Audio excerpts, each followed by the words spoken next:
The first time I learned about you was when I was watching a John Mack documentary. Oh, far out. Yeah. Yeah, and you were talking about John, and you had a lot of interesting things to say, and I thought that you would be a fascinating person to talk to. So I'm glad you're finally here. Yeah, I've gotten only more fascinating since then.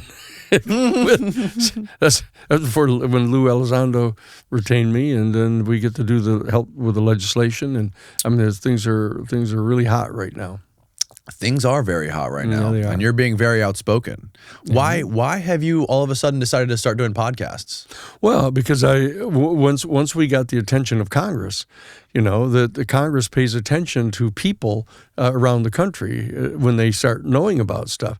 And so our people now, what we've put together the New Paradigm Institute to actually mobilize people, to educate people, to get them past this supposition that, well, somebody says they're there, you can't really tell, they don't ever have any real pictures of them. That they got buzzed over the December 2017 videos, that Lou Elizondo and Chris Mellon brought to the New York Times. And they're going, whoa, okay, and they've seen those 100 times. But the fact is there's a lot more information in firsthand witnesses that are extraordinarily credible. There are deep insiders that have been coming to the Senate Intelligence Committee now in testifying under oath, and giving them documented proof and other references to corroborate what they're saying. I mean, it's rolling right now. And so we all, the people put together the Senate Intelligence Committee and the Senate Armed Services Committee staff, Armed Services Committee under Jack Reed and the Intelligence Committee on the Senate side, under Mark Warner, who's the chairman, and also Marco Rubio. They've all been on board this thing, and they crafted this 64-page bill.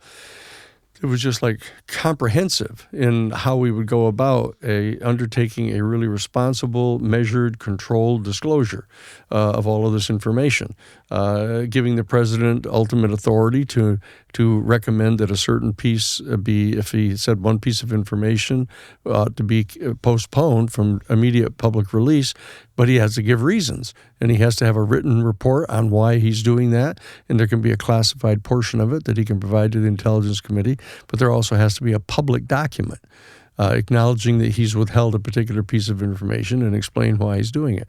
So it was a really comprehensive bill that was put together by people who were definitely in favor of disclosing virtually everything that's more than 25 years old, which is the kind of a standard rule for even intelligence information, as long as you don't disclose anybody's particular identity, et cetera. But so we got into the bill that presumably everything that's 25 years old or more, going all the way back to January of 1945, has to be revealed to the public. And we set up a time schedule for it. They got 300 days to gather everything all together and put it into digital form with an outline and have it be retrievable, computer retrievable. And then they had to turn it over to the National Archives.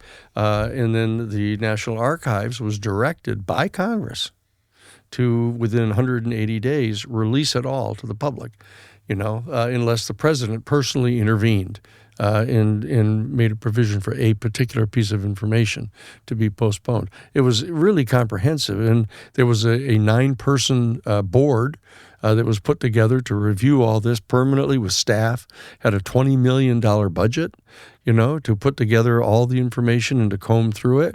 And we were one of the groups that was to nominate people to that board, that our New Paradigm Institute was the citizens group that was to be nominating people for the president to appoint to this board.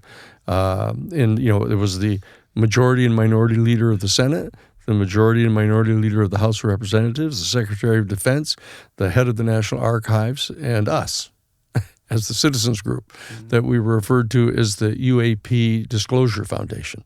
That's one of our domains, but it's the New Paradigm Institute. That's set up as a 501c3. It's a wholly integrated project of our 40-year 501c3, that did the Iran-Contra case, that did the Karen Silkwood case, that I did the Pentagon Papers case for the New York Times, all that stuff. Hey guys, I want to ask you a quick favor.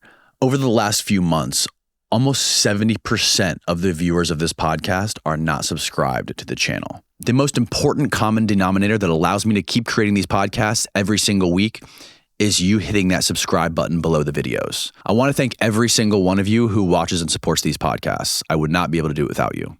Please hit that subscribe button if you enjoy it. Now back to the show. You know, we did all that through the 501c3, and so we've set up a full project under our 501c3 tax-exempt organization to act as the citizens watchdog on this process, so that we're in Washington, D.C. We have we're the only civilian office right within the federal enclave on Capitol Hill, with all the Senate and House buildings and the United States Supreme Court and the Congress building. We're right there, so we can have regular meetings with the staff. We have lunch with the staff, you know, and are going through the details of what was in the bill. And when it went over to the House side, you know, we knew, for example, that there was a 17-0 vote in favor of the 64-page bill in the Senate Intelligence Committee. All 8 Republican senators, all 9 Democratic senators. You know, we had all the major heads of all the committees in charge of it. And it passed overwhelmingly in the Senate. And we sent it over to the House side, and it had, of the 435 members, you know, like 420 of them, you know, were instantaneously supportive of the whole 64-page bill. And it was actually called the UFO Controlled Disclosure Campaign Plan. I mean, it was a full-scale mandate from Congress that there be a plan put in place to disclose all of this information. And it had a 7-year period that was covered, so that we had a 7-year period within which to disclose all of it. But there was a 300-day period that they had to gather up all of the information that's 25 years old or more and get it made public. Now, that's a huge thing, because actually from the date of the enactment, which was December 22nd of last year, of 2023, that would have like 2 months ago. Yeah, it would have fallen on October 18th of 2024, right this year, like 2 weeks before the election. Right. Oh, that's perfect timing. Yeah, I mean, it was just that we had it all set up so that this information is coming forward so that people will have it, you know, in helping to make their decisions as to who ought to be their senators, who ought to be the president and vice president, et cetera. You know, this is an extraordinary event. I mean, when you have everybody knows now about Colonel Grush, you know, testifying in the House Oversight Committee under oath that we are in possession of a non-human extraterrestrial spacecraft, you know, and the bodies that are non-human. The DNA tests have shown that they're non-human. Now, that's a big story. The DNA tests have shown, but have we seen any DNA tests? They've got them. The Senate Intelligence Committee's got it. So how with Grush, how many total witnesses did he bring forward? There are 40 of them. 40. So I was just talking to my friend Jeremy Riss on, we do a little Patreon pre-show before this, and I was asking him, because he's a historian in the UFO thing. I know Jeremy. You know Jeremy? Yeah. He's a great guy. He was talking about, I was asking him about you, and he had a great great question. I'm gonna botch this, but he basically said, Danny Sheehan's a Harvard lawyer. Ask him this: if I broke into, or if anyone broke into anybody's house, if I broke into your house, right, and there were 2 witnesses that were neighbors, and they both said they saw me breaking into your house, you would go to jail, right? I wouldn't go to jail. You go to jail. I would go to jail, right? I own the house. You'd go to jail. Yeah, that's what I meant, right? I know. So whoever broke in would go to jail based on those 2 witnesses who saw you breaking into the house. If the jury believed the 2 witnesses. So we have 40 witnesses with this whole UFO dog and pony show. That's right. And is the issue that the jury doesn't believe the witnesses? No, it's that the jury has been the Senate Intelligence Committee, and they do believe them. That's the whole point. Okay. That's why they passed this law, you know, saying, look, now it's time to have a full disclosure of this information to the American people so that we can formulate what to do about all this. So why can't we get, based on those 40 whistleblowers or witnesses, why can't we get a search warrant of the Blue Room at Wright-Patterson Air Force Base or Battelle Memorial Institute? That's basically what this statute was. This statute was basically a search warrant that was issued by the Senate Intelligence Committee, ratified by the United States Senate, saying that there is subpoena power that they have, that they're commanding them to turn over the information to the Senate Intelligence Committee and specifically to the National Archives. Okay, so they're ordered to cough it up, and if they don't cough it up, there is subpoena power, and they have the power to subpoena them, to make them cough it up. And they have the power to undertake sworn depositions, so they can subpoena people to come to depositions and interrogate them under oath, subject to perjury charges against them if they try to pretend they don't have the information, or their dog ate the homework, whatever they want to come up with for their lame excuses as to why they haven't produced it. And they, very importantly, had the power of eminent domain, which was to actually order the seizure of the crafts, to take them back into the possession of the United States government, or any material, right? Or any material, any biologics or anything. Mm-hmm. They had the power of eminent domain to take them back. So this was a real search warrant, subpoena that was issued by Congress, basically to take this stuff into possession for the Congress, because it's an absolute violation of the Constitution to deprive the Congress of the United States, which is actually the fundamental government, the elected government of the United States. The other people are appointed. These are employees, the people in the Defense Department. They're not elected by anybody. Right. And so that they don't have the authority. The president has the authority, and under the statute, the president had the authority to review this, because we've discovered that a number of the presidents were not briefed in on this, even when they tried to get it. They were. That's how I got started in this whole thing back in 1977. Jimmy Carter got elected in November of 1976, November 4th. On November 19th, he sent the message to the CIA director and ordered him to come down to Plains, Georgia, to his home. Was that Bush? That was George Bush Sr., and ordered him to come down and demanded that he turn over the information to him about UFOs and what connection they had to extraterrestrial life. George Bush refused to give it to him and said he didn't have a need to know. And so what President Carter did is he went to the Congress and got the House Science and Technology Committee to issue a directive to the Congressional Research Service to gather all the information together and provide it to the president. And that's when I got called. I was at the Jesuit headquarters at the time, and I got contacted by Dr. Marcia Smith, who was the head of the Science and Technology Division of the Congressional Research Service of the Library of Congress. And she called me and asked me if I would be special counsel to the investigation, the research, initially to see if we could get the Vatican, because I was at Jesuit headquarters, to see if we could get the Vatican to agree to allow us to have access to the archives of whatever information they had on UFOs and the ET phenomenon. And so that's how I got involved in it back in the early spring of 1977. What made you guys want to go to the Vatican? Well, they wanted to go to the Vatican because they thought that, given the fact that there's 2,000 years almost of records that have been kept there, they thought that they suspected that there may be information in the Vatican archives about the issue of UFOs or extraterrestrial intelligence. Mainly because the Vatican was for many centuries one of the primary sources of intelligence gathering. For the Roman pontiffs, they had intelligence services, which were primarily Jesuit, actually, since 1547. Yeah, it's wild. The Vatican has a space observatory. A lot of people don't know that. Yeah, they do.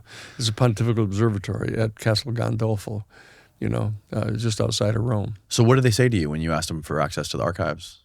They said no. They just said no. Yeah, they said no. So I sent them a second letter saying, let me make clear, that this is Jesuit headquarters in Washington, D.C. We're contacting you, as the largest order in the Catholic Church. We've been contacted, by a person who's been designated by the president to get this information, and we'd like to have the information. And they just said no, that we couldn't have it. And so I contacted Dr. Marcia Smith and told her that they were not willing to give it to us.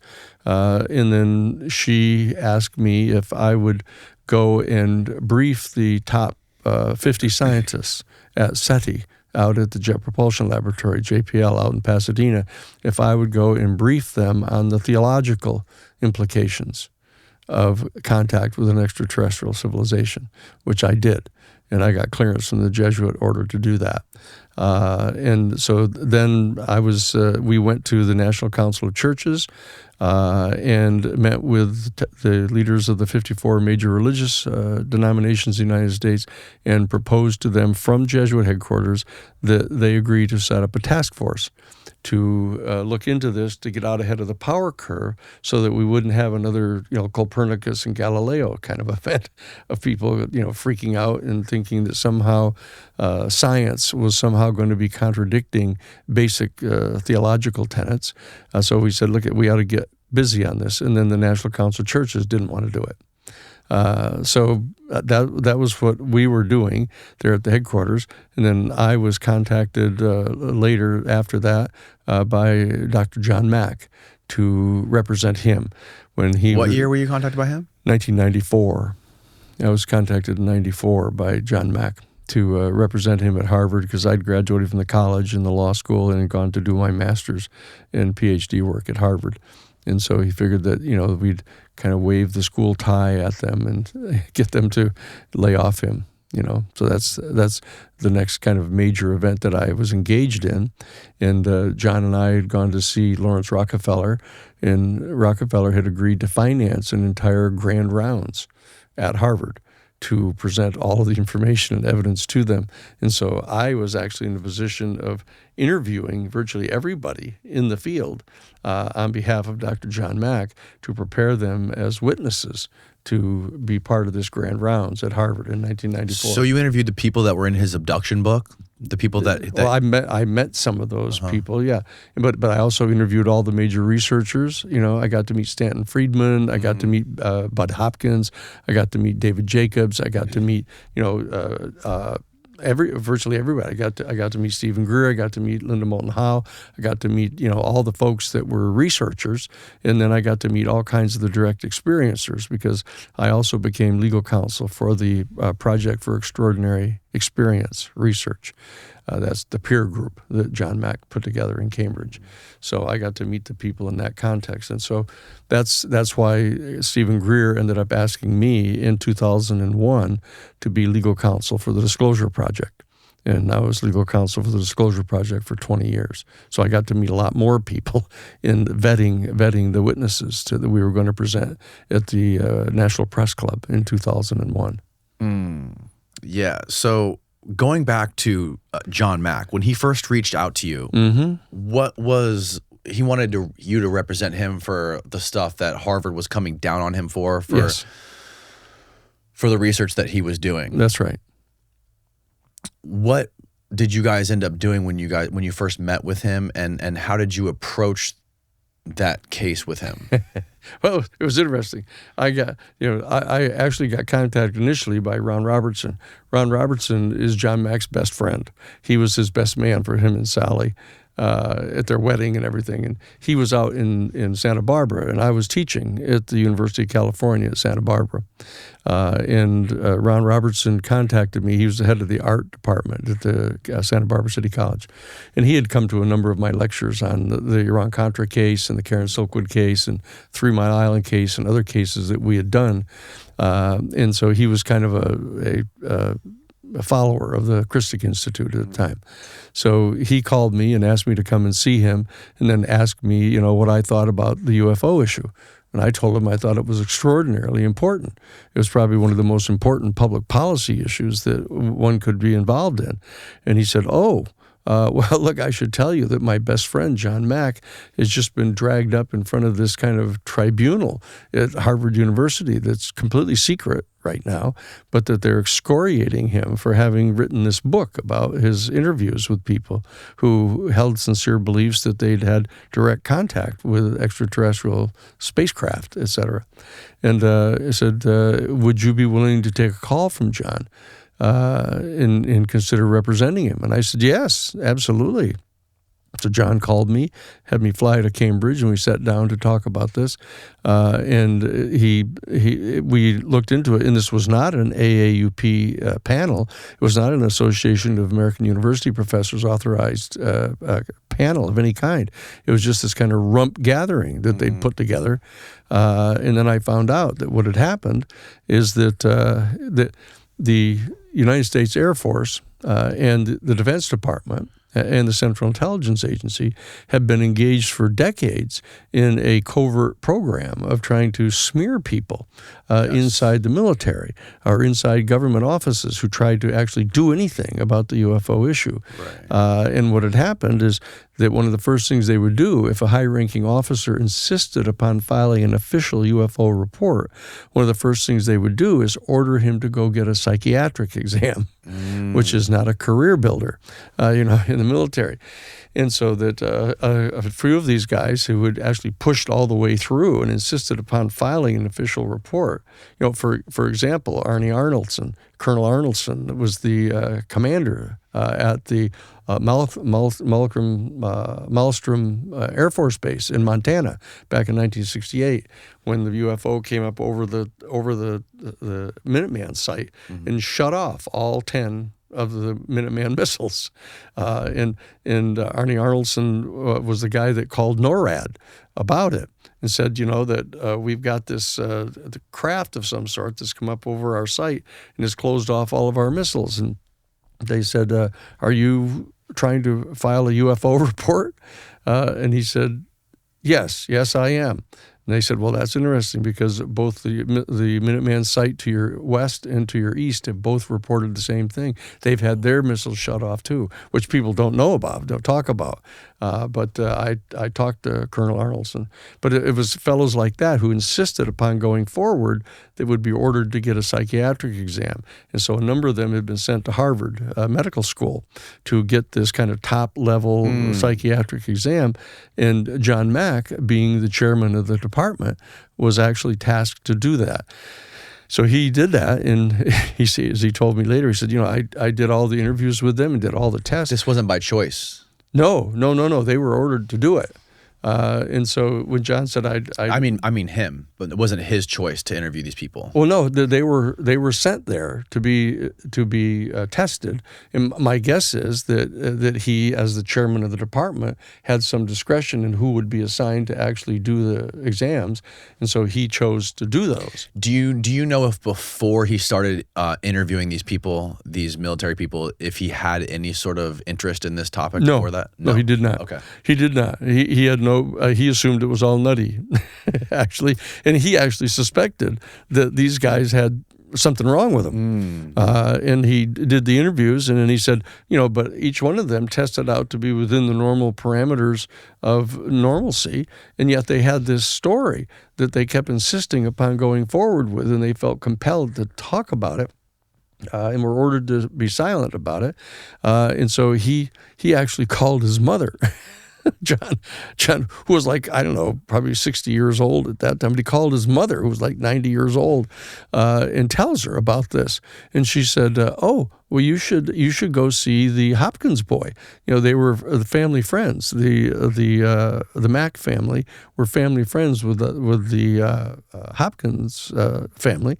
And she said the Hopkins boy has been interviewing a lot of people who believe that they've seen these UFOs or had direct contact with the pilots or the occupants. And so he ended up calling Bud Hopkins and getting to talk to Bud, and Bud sent some other people to him.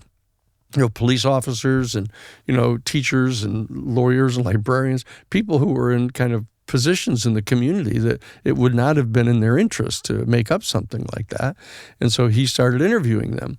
And as he started interviewing them, he got so fascinated by the stories that he began actually conducting like an investigation. What he would do is he never hypnotized. John never hypnotized anybody. He didn't want to do that. He never did? No, he did not. What he does is he did a thing called holotropic breathing.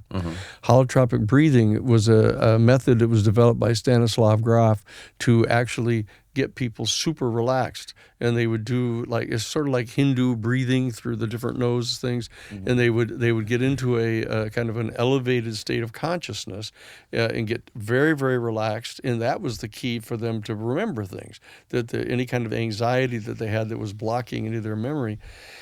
So he would do the holotropic breathing and interview the people, and what he would do is he would actually start asking them kind of ancillary questions. They would tell what was happening. They say, "Okay, now are you you're where?" They say, "Well, I'm inside some kind of a room. I'm on this table, and I'm getting examined." And he said, "Now, will you look around a little bit? Tell us, what do you see?" And then he would have them describe the equipment in the room. What type of equipment do you see? What does it look like? And he would get details of some of the stuff that they were seeing. So that when he had another person who was in a similar situation, he would ask them things that nobody would have ever asked him about, but particular little details about what was happening, and it started being correlating. And so he started to suspect that this was something that was extraordinarily strange, because it seemed like it was real, what was happening to them. And so he wrote an article. He wrote an article for the New England Journal of Medicine. How many people had stories that were very similar, and what kind of objects did they talk about seeing? They would talk about some of the instruments, for example, that were being used to examine them. He would ask them to describe in detail what the instruments looked like. Was there any kind of equipment in the room? What kind? Did you see any kind of navigation equipment in there? Any kind of computers? What did you see? And they would describe in some detail some of the stuff that they were seeing. I had a guy on here named Randall Nickerson. Yeah, Randy. Yeah, Nickerson.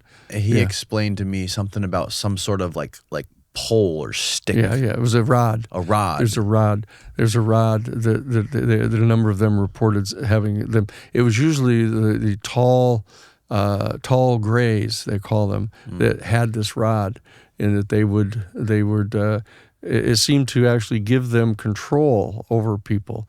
Actually, it was it seemed to amp up kind of their telepathic capacities, which were quite considerable to begin with.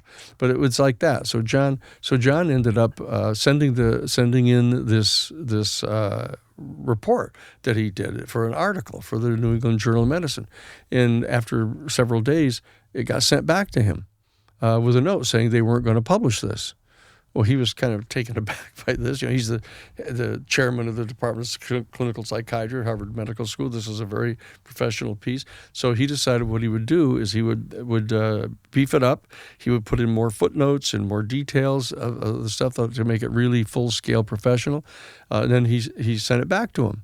And within 2 days, the executive assistant for Arnold Relman, who was the editor-in-chief of the New England Journal of Medicine, sent his executive assistant back to Harvard to go into the office of John and hand it back to him and to tell him to note that it had not been opened. And they weren't going to open it, and they weren't going to even consider publishing it. And John got upset about it, and so John called a publisher. He'd won the Pulitzer Prize already, for writing Lawrence of Arabia. Lawrence of Arabia, the T.E. Lawrence thing, the psychobiography. And so he contacted a publisher, and the publisher agreed to write it, to print it, and it was published. And then, within a couple days of it hitting the stands, the dean of the medical school came in and said, "John, I hear that you've published a new book." And he said, "Yes." He said, "Well, this is a very interesting topic. Why don't you come by, and let's talk about this. It's very interesting." And then he said, "Look, and as long as you and I are going to be talking about it, why don't we invite some of the other faculty people to come on over who might be interested in this?" So John was excited about this. John thought that was a cool idea.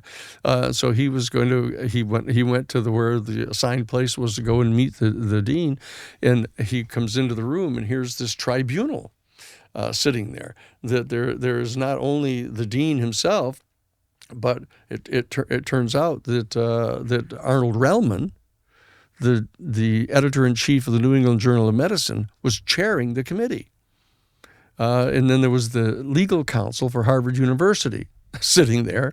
And then there were 3 other professors, all of whom John thought were people who really didn't like him for some reason in the faculty. He had some experience with them, and they were all there, and they began to excoriate him. For besmirching the name of Harvard University, writing about this ridiculous thing that it was clear that these people were mentally ill, and that if he had written an article, about this weird mental illness, then that would have been okay. But he seemed to give the impression that he was attributing some sort of dimension of reality to this whole experience, and so he was taken completely aback by what they were doing.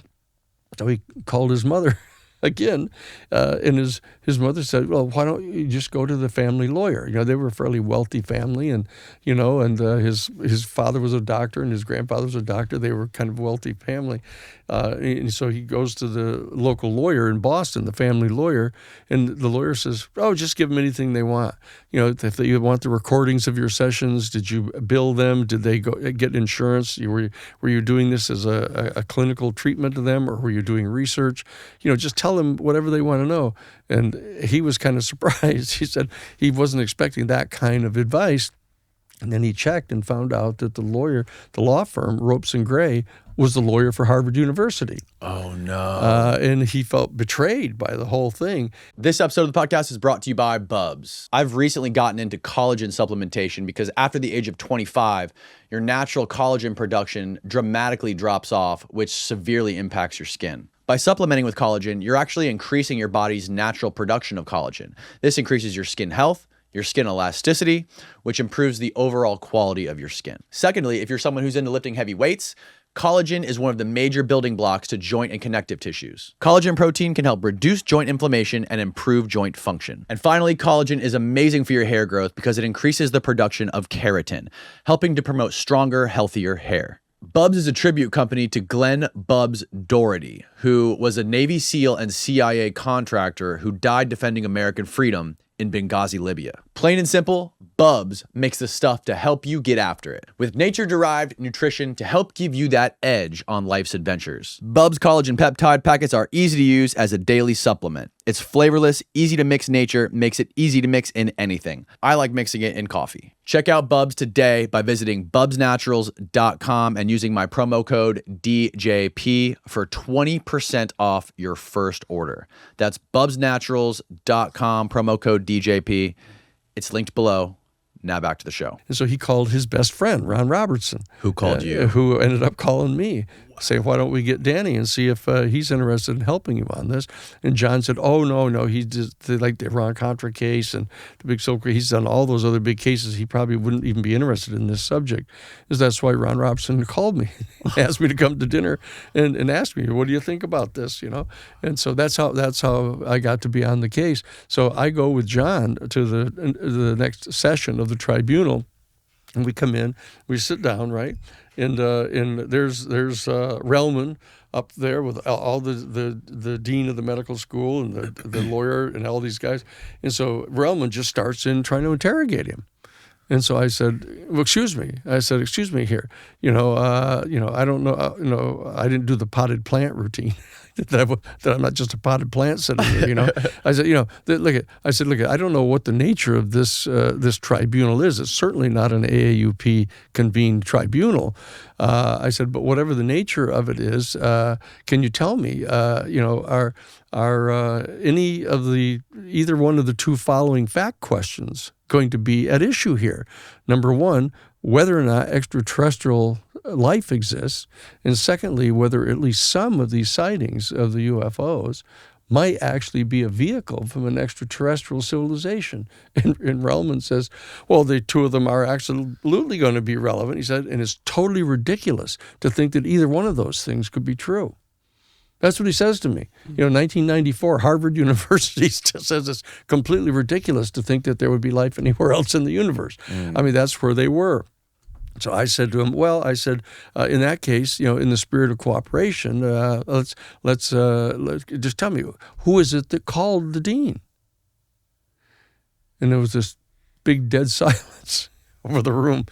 And he looked around like this, and the lawyer for Harvard University looks at him and goes like that, shakes her head no. And he says, well, I'm sorry, we're not at liberty to discuss that. And I said, oh, okay. I said, well, look, in the spirit of cooperation here, you said they asked a bunch of questions and he wasn't really able to answer the questions. So, what were the questions?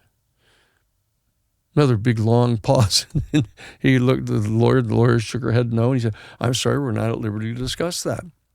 So I said, all right, well then look, let me just tell you in the spirit of openness that John and I have just spent the weekend with Lawrence Rockefeller, and he's agreed to finance a complete grand rounds here on this subject at Harvard University. That we'll bring in the chief investigator for the Federal Aviation Agency, we'll bring in military personnel, we'll bring in police officers and things that have filed these reports.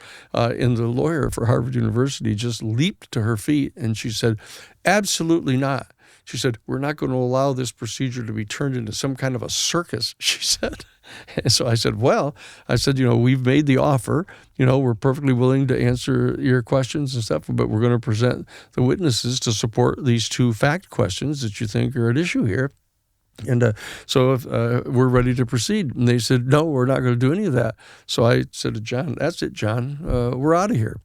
This is not an official tribunal of any kind. You don't have to be here. So I reached down and kind of helped pick him up out of the chair and walked out on him, And so I went around doing all the interviews of all of these people that we could present. We just kept going straight forward saying, I kept saying, this is a great opportunity, to present to Harvard University what the evidence is and the information is that we have. So I had to have a local counsel because I was admitted in the Southern District of New York and in Washington, D.C., but I wasn't admitted in Massachusetts. So I went to Dershowitz, Al Dershowitz, who was one of my professors at Harvard, and said, because I had the course with him on psychiatry and the law, he and Stone, Professor Alan Stone. So I'd taken a year course in that at Harvard. And so I went to see him and I said, who should we have to be just local counsel for me here? So he recommended Harvey Silverglate. And Harvey was in the middle of a trial and he couldn't do it. So he recommends this young guy, Eric McLeish, who had just gotten into the bar in Massachusetts. And so he could just, be there to be local counsel. So we brought him on board.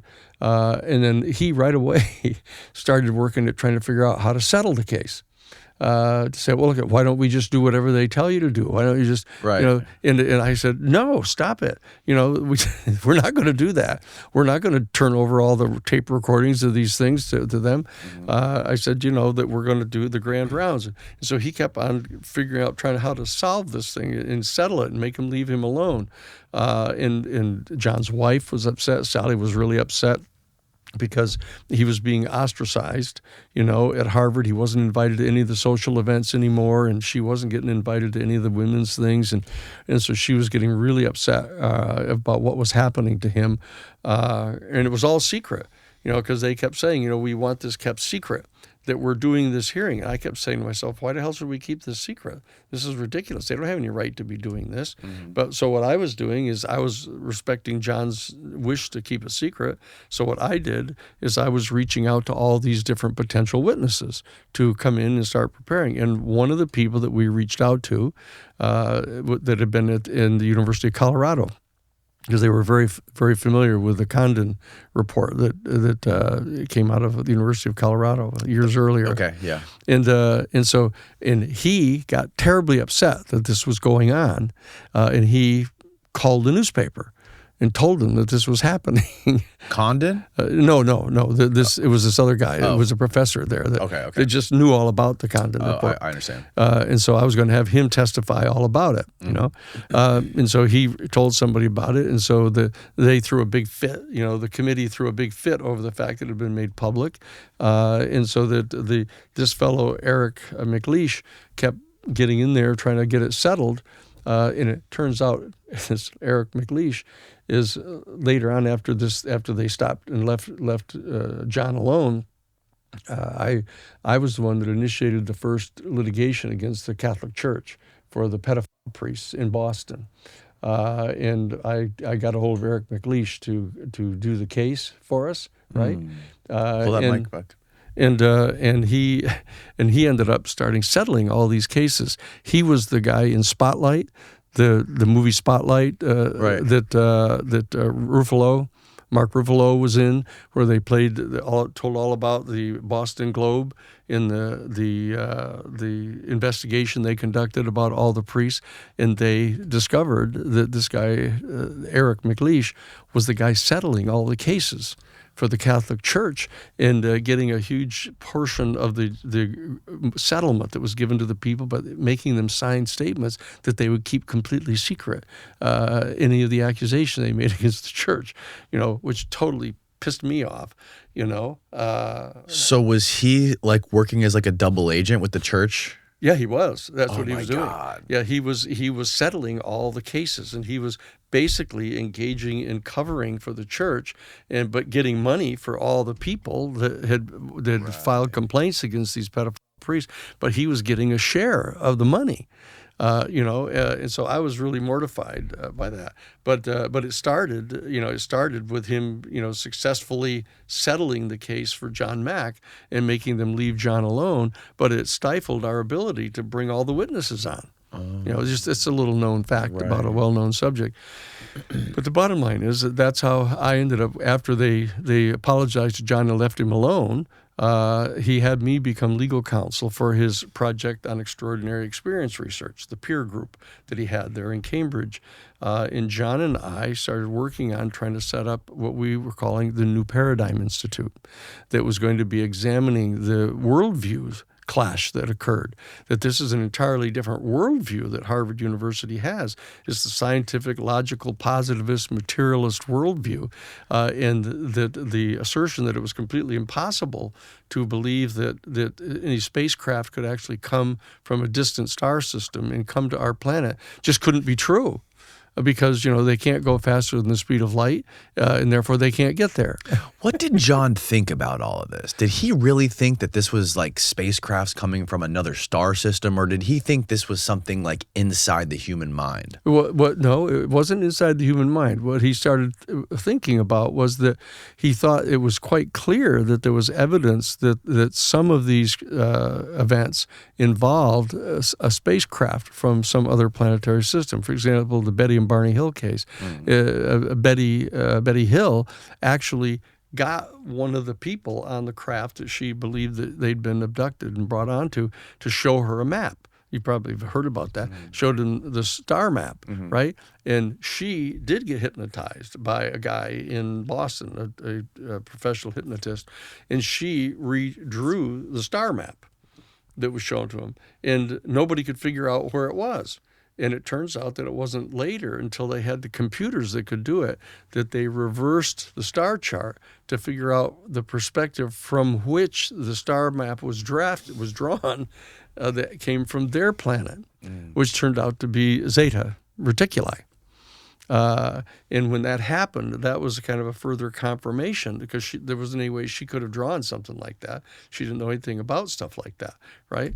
And so John said, okay, now there's some solid evidence that at least some of this is coming from an extraterrestrial civilization somewhere.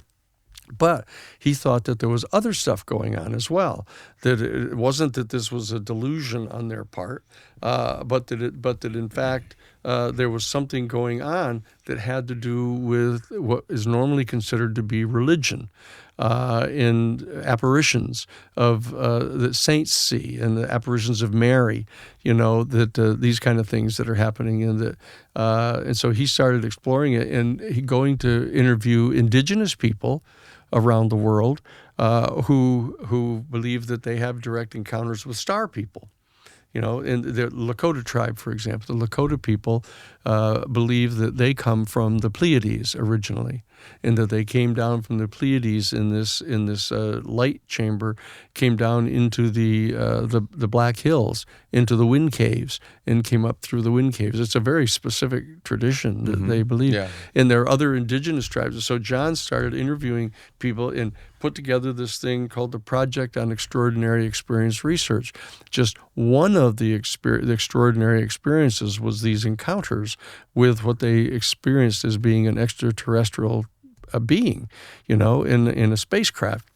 But there were other experiences that people had that made it appear that it was like interdimensional, that they thought that these beings were coming from some other dimension. In fact, John got called by Bob Bigelow out from the Skinwalker Ranch. Right. This is back in 1995 or so, right? And he got a call from Bigelow, and Bigelow asked John to come fly out and see him right away and bring your lawyer who helped you there at Harvard. So we flew out to see Bigelow, and when we arrived, even like a day later, after this event had taken place, we arrived and met with him, and he didn't want to talk about it anymore. He decided, I don't want to talk about it. Colum Kelleher was there. And Colum took me aside and stepped into the room next door and told me all about what had happened there at the ranch. And it had to do with this kind of portal that was like at the ranch. And that this portal had opened, and one of their people had seen this person, a big, tall, 7-foot tall being, that had big kind of shaggy hair. It looked almost like a Yeti kind of character. And Colum told me all about it. And so I went back out and was talking to Bigelow to see whether he wanted to do it, because what happened is Bigelow brought in a scientific team right away to try to see what it is that was going on here, to measure what was. And these two helicopters flew in.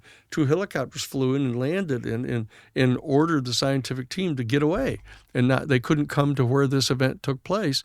And the scientists kept saying, no, we're here from Mr. Bigelow. He owns this place. And they said, they don't care. Get the hell out of here. They were American guys.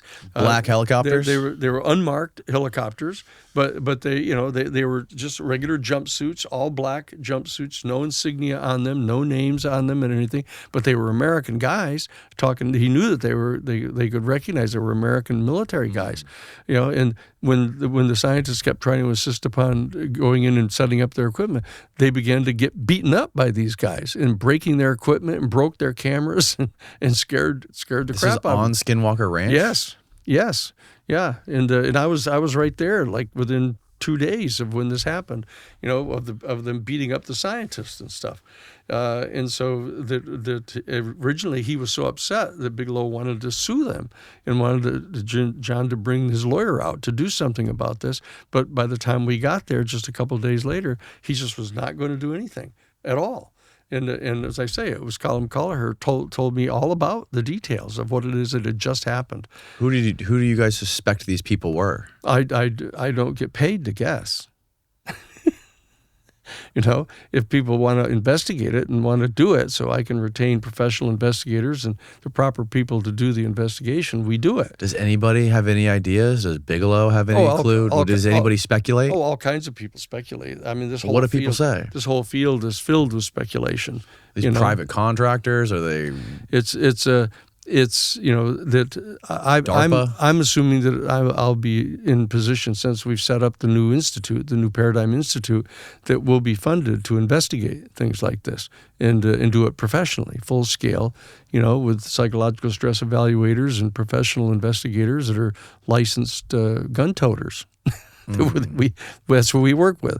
That's what we did in the Karen Silkwood case. That's how we found out who killed Karen Silkwood. That's how we found out that they were smuggling the plutonium out of the facility to Israel. It's how we did the Iran-Contra case, how we caught them smuggling the weapons to the Contras and smuggling the cocaine. We had where they were smuggling the cocaine too, and the Refugio Trafico de Punta Arenas, these little shrimp boats. They were bringing it into Miami. We had the house where they were bringing it. We had the unlisted private telephone number for the house. We had the code words you used to be able to call and get an order of the drugs. We knew that it was Gambino's daughter that was running the place. That's what we do. I mean, that was what the Christic Institute was for 20 years in Washington. That's what the Romero Institute has been for 20 years out in California. And that's what our New Paradigm Institute brings to this. That's what we brought to John Mack. That's what we brought to the review of the vetting the people that were going to be witnesses for the Disclosure Project. So with John Mack, all of those people that you guys interviewed and all the people that he did this holotropic breathing with and had them kind of recount these experiences, things like what Betty and Barney Hill encountered. How many of those people were full of shit? A few of them. There had to have been a few of them. There were. Well, some of them And were how full did of he shit. discern? Some of them were full of shit. Some of them were mentally ill, which is different than being full of shit. Yeah. But there were others that were just fakes, that just wanted celebrity or wanted to be involved in it.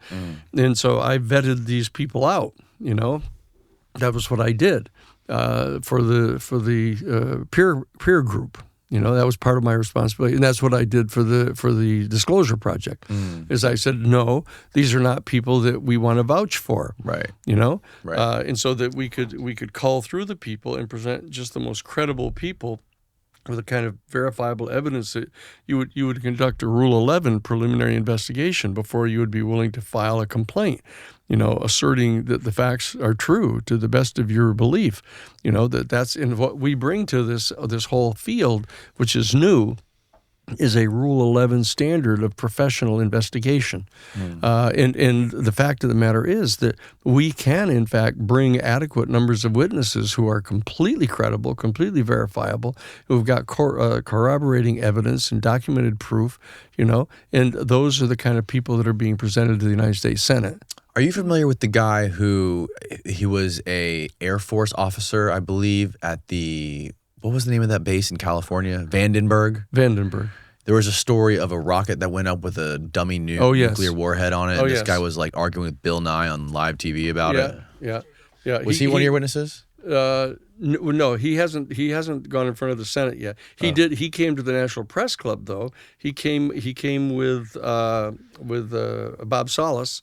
Bob Salas came, and who was the captain at the Malmstrom Air Force base with the Minutemen, and there were two other guys who came with him. One of them was that guy, and that he presented the entire information about, and showed a mock-up of the video that he took.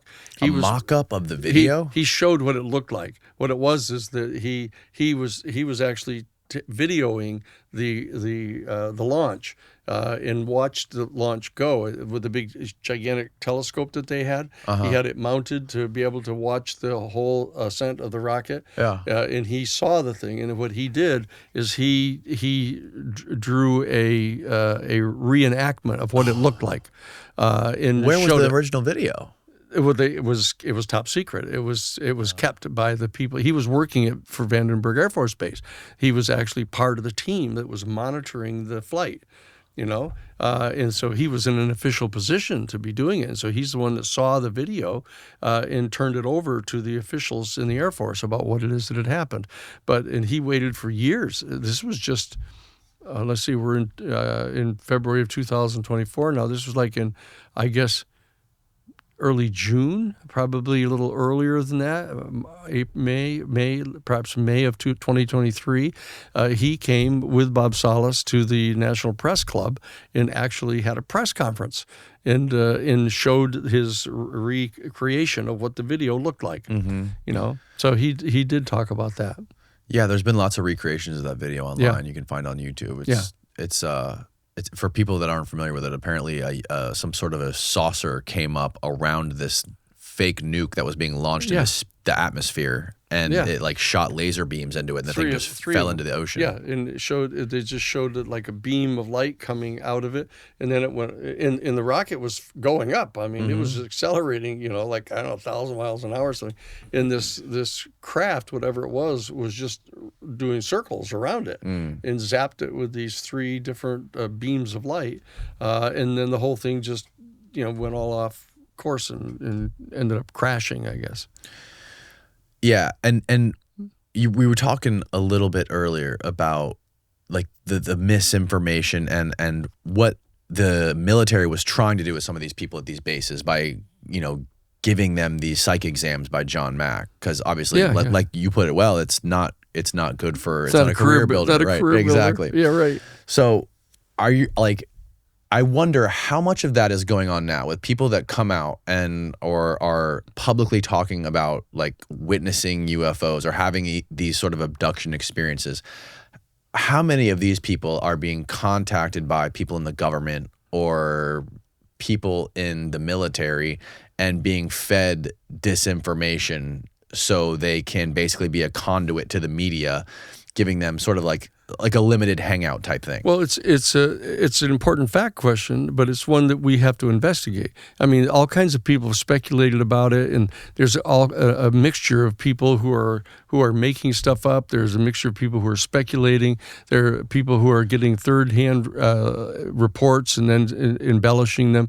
What we're doing at the New Paradigm Institute, in addition to organizing and educating people about the kind of really concrete cases that are really verifiable, that what we're going to do is investigate some of these other cases to vet them and decide which ones of those that we can vouch for, okay? Because we're in the process of presenting people to the Senate, and to the House Oversight Committee. Mm-hmm. So we're trying to make sure that, you could have 5 really absolutely credible witnesses, but if you let one real ringer get in there, who's mentally ill or just faking it, like this guy Corey Goode, that was going around, pretending that he was on, interstellar spacecraft that we'd back engineered and he'd been to other galaxies. And who's this guy? This guy Corey Goode, that he was around for about 2 years, and Dave Wilcock was, flogging him all around and putting him on Gaia and everything.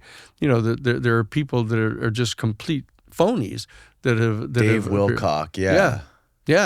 That guy's a wacko. That's right. But these two guys were all the rage. I mean, they were showing up at, going on Gaia television. They were going to the International UFO Congress. They were going to the, all these different events where people are gathering together, and they were attracting big, huge crowds, and it was just this totally sensationalist stuff. I mean, and I ended up refusing to go to I refused to participate in anything that they were at. That guy Wilcock was like in the beginning of the trailer of one of Stephen Greer's documentaries, calling Greer a genius.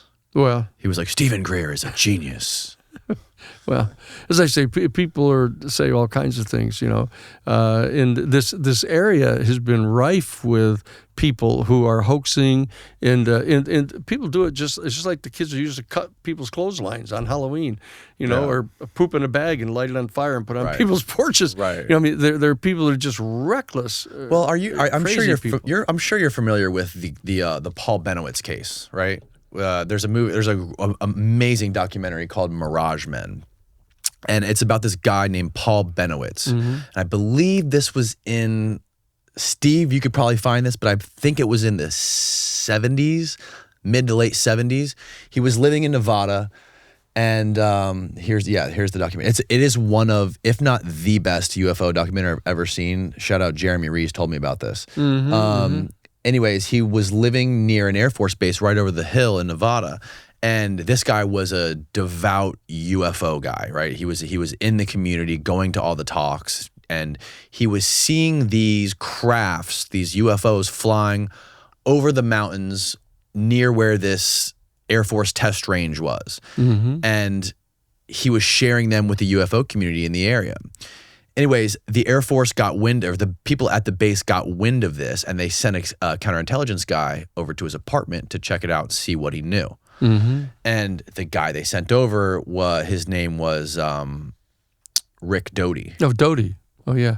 And he went over there and he found out what he had. And Doty was feeding him fake information. This is right in line when they were testing the stealth bomber. Yeah. And Doty saw what he knew and asked him what he thought, and he said he thought they were UFOs, and Doty said, you know what, I think you're right. I think these are aliens. Mm-hmm. And he used Benowitz as a conduit into the UFO community to disseminate this misinformation because they knew there were Soviet spies embedded in the UFO community that were trying to figure out what sort of military or like blue sky research that we were testing and developing over there at those Air Force bases. Yeah. This episode of the podcast is brought to you by Rocket Money. Do you ever feel like money is just flying out of your bank account each month and you have no clue where it's going? Well, I do. It's to all those subscriptions you have. Think about it. Between all your streaming services, productivity tools, fitness apps, meditation guided apps, it's endless. And I'm guilty of this. So I ended up using Rocket Money to figure out which subscriptions I'm still paying money for every month, and they helped me cancel all the ones I no longer use. If you're unfamiliar with Rocket Money, it's a personal finance app that helps you cancel your unwanted subscriptions, monitor your spending, and helps lower your bills. And it's not just about canceling subscriptions, it's about monitoring and controlling your spending. You can see all your subscriptions in one place. No more digging through bank statements or suffering these long, grueling calls with customer service people. They'll even work on getting you refunds on subscriptions that you haven't used. They're very skilled negotiators. Rocket Money can potentially lower your bills by up to 20%. Just snap a photo of your bill, send it to them, and they will handle the rest. The bottom line is Rocket Money has already helped over 5 million users save an average of $720 per year. That's over $500 million in canceled subscriptions. Stop wasting money on things you don't use and cancel all those unwanted subscriptions by going to rocketmoney.com/DJP. Again, that's rocketmoney.com/DJP. It's linked below. Now back to the show. No, I remember I met Doty before, and I always thought Doty was a phony. And people didn't like me because saying it. And I don't attack people as a rule, unless I become just completely convinced that they're lying, and that they're engaged in active disinformation and in trying to discredit the whole movement. And Doty was one of those guys, and there've been a handful of others like Wilcock and Corey Good and a couple others that we've been involved in exposing. There was one guy, I can't remember his name right now, but he had this whole cockamamie story where he and his dog were out walking in the woods and they came upon this craft that was crashed in the woods, and it shot out a ray and froze his dog, and so he got really angry, and he picked up a big branch and clubbed this little UFO guy, and put him in his freezer and was keeping him there, and he had this big mechanism that he put on his wrist and could shoot rays. It was just total lying, and one of my professional investigators actually followed this guy around and finally caught him, reporting to some friends of his how he was bullshitting everybody. Really? Yeah, and I told John Mack about it, and John then issued a statement discrediting the guy. Yeah, and then what is that? Someone driving. That was a loud car driving.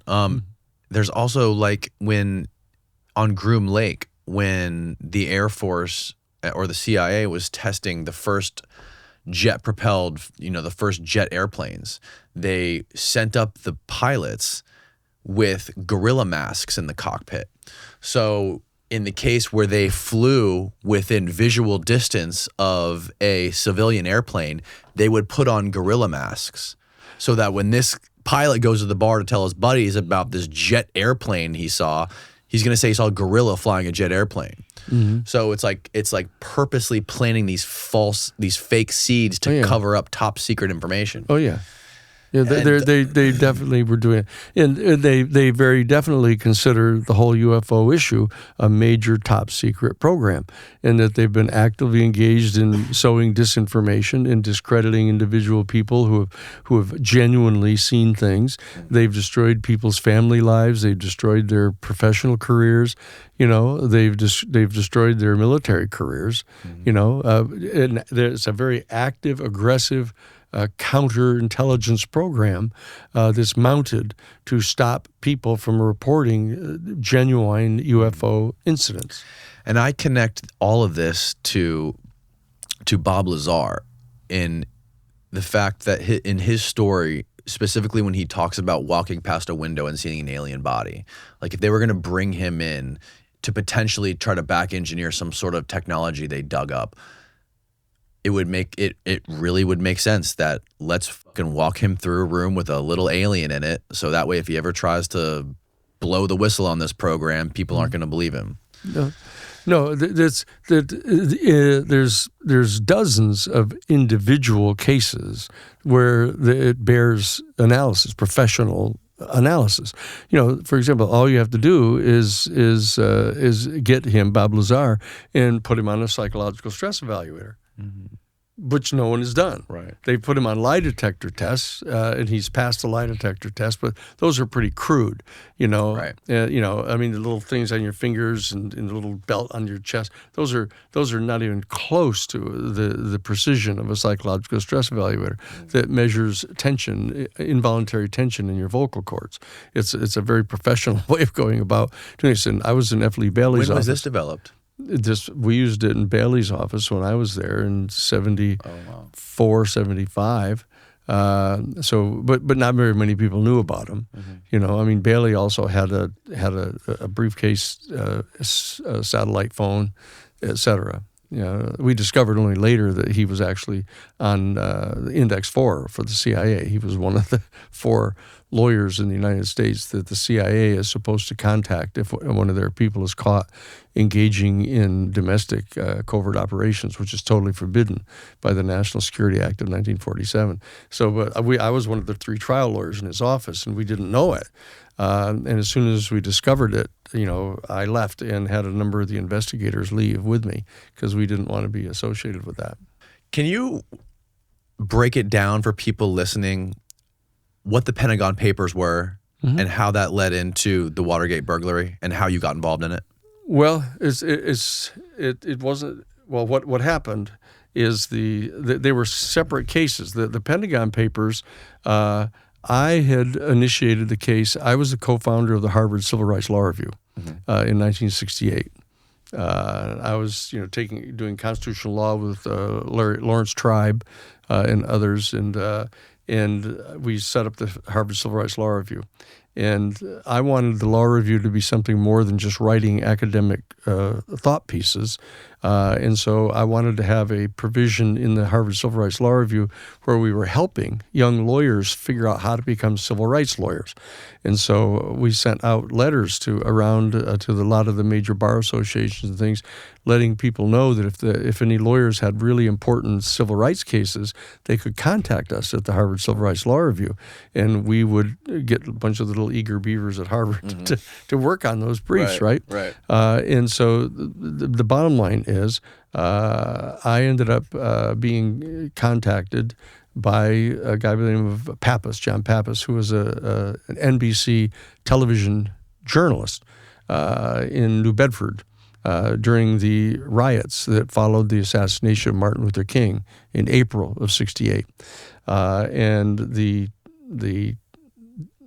riots broke out in New Bedford after the assassination of Martin Luther King. And the white mayor issued a shoot-on-sight order to the police to shoot any looters that were engaged in looting in the context of those riots. So the Black Panthers had set up barricades around the ghetto area to keep all the police out of there.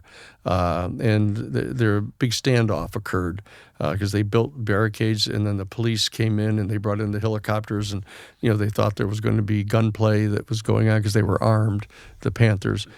Bottom line is, long story short, that the Panthers agreed to give an interview, an off-the-record interview to John Pappas, Paul Pappas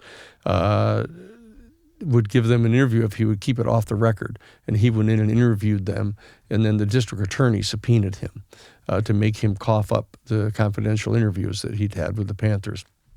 And they contacted us at the Harvard Civil Rights Law Review through a guy by the name of John Flynn to write. So I asserted the First Amendment right of journalists to protect their confidential news sources. And the case went all the way up to the United States Supreme Court right away. Wow. And so I was only a second-year law student, so I got recruited by the Wall Street law firm that represents NBC to come down to do the briefs for the United States Supreme Court. And in doing that, I also wrote the amicus briefs at the Supreme Court level for CBS and ABC, and also for the Washington Post and the New York Times. They all filed amicus briefs on that important issue right in the Supreme Court, because no one had ever asserted the right before, and so it had never been litigated. So we were litigating it in front of the Supreme Court. In that context, I got to meet Jim Goodell, who was the general counsel and vice president for the New York Times. Mm-hmm. So when they got the Pentagon Papers brought to them, their firm, Lord Day & Lord, that represents the New York Times most of the time, threatened to turn them into the FBI if they didn't give them back right away. And so Jim Goodell called me over at the Cahill firm. So I got the call. And then Jim Goodell came in to talk with me and us, and we agreed to represent them to publish the papers. So we went ahead and did the Pentagon Papers case for the New York Times and won the case in the United States Supreme Court. and got to publish all 47 volumes. But what happened is I got to read. I was one of the few human beings on the planet that actually read all 47 volumes of this, because we were trying to determine what we were going to publish and what we weren't. We're vetting what we're going to publish. Why wouldn't you just publish all of it? Well, because you didn't want to reveal names of people, for example, the thing that Snowden got in all the trouble for, right? Right. So the bottom line is I was doing all that, and Bailey had already contacted me earlier before I went to the Cahill firm, wanting me to join his firm. But all he wanted me to do is write legal briefs on behalf of constitutional rights to protect fucking criminals. Did Bailey have anything to do with the Pentagon Papers? No. I would imagine that he would not want that shit published. No, he did not. He did not have anything to do with it. But he knew that I was doing all that stuff, and he had asked me first to come to his firm. You're the good guy to recruit. And so the bottom line is, when he got retained by McCord to defend McCord in June of 1972, June 17th, when the burglary took place, Bailey gets retained because he was on Index 4, along with William Bennett Williams and two other attorneys, that he was on Index 4. What do they call it Index 4? It was just a code name they had for the list. CIA code name? Yeah, it's a CIA code name. There were 4 lawyers that were on retainer by the CIA, so that if they got caught engaged in domestic covert operations, which is illegal, that they would call these lawyers, right? And so Bailey was one of them. And so Bailey called me and asked me if I would come out of the Cahill firm and come to his firm to be on the case. So when we got there, I realized that these 3 of these Cubano guys from our interviews with McCord, that they were Trafficante guys. And so I was kind of saying, look, I'm responsible for trying to monitor the hearings that are becoming up, the Watergate hearings. Who was Trafficante? Santos Trafficante was the Don of the Mafia in Havana. And in January of 59, when Batista was overthrown by Fidel Castro and Che Guevara, et cetera, that Trafficante fled and came to Tampa, actually. Came to Tampa and was here. Say. Yeah, oh yeah. And that was Santos Trafficante, the mob boss, for all of Havana, which was a key area because it had the gambling casinos, it had the houses of prostitution, et cetera. Was it Meyer Lansky, big shot down there? Miami. Miami National Bank is a Lansky bank. It was a mafia bank, But he ran a bunch of the casinos and whorehouses down there. That's right. And they had the heroin. The main heroin trafficking was coming in from Southeast Asia, coming in through Trafficante, was also partners with Vang Pao, and over in Laos. And they were bringing in the heroin into Havana. And the 3-person partnership was Batista, Santos Trafficante, and this guy, Paul Helliwell, for the CIA, are the ones that handled all the heroin coming in through Havana. From Laos? From Laos. Wow. That's right. Through Vang Pao. Cow. Yeah. And so the bottom line is I came into the office and we ended up, participating in getting McCord to blow the whistle on them. He wrote the letter to Judge Sirica, explaining to him who the burglars were and what they were doing, because he thought that they were actually coming in to try to protect. They thought that, the story that he told was that they thought that the Democratic Party was coddling people that were illegally opposing the Vietnam War, which they thought was undermining national security. That's what James McCord was talking about. But the bottom line is, it turns out, we found out through our interview of Trafficante directly that the reason they'd gone into the Watergate Hotel was because Larry O'Brien, who had just been made the new head of the Democratic National Committee in the Watergate Hotel in Washington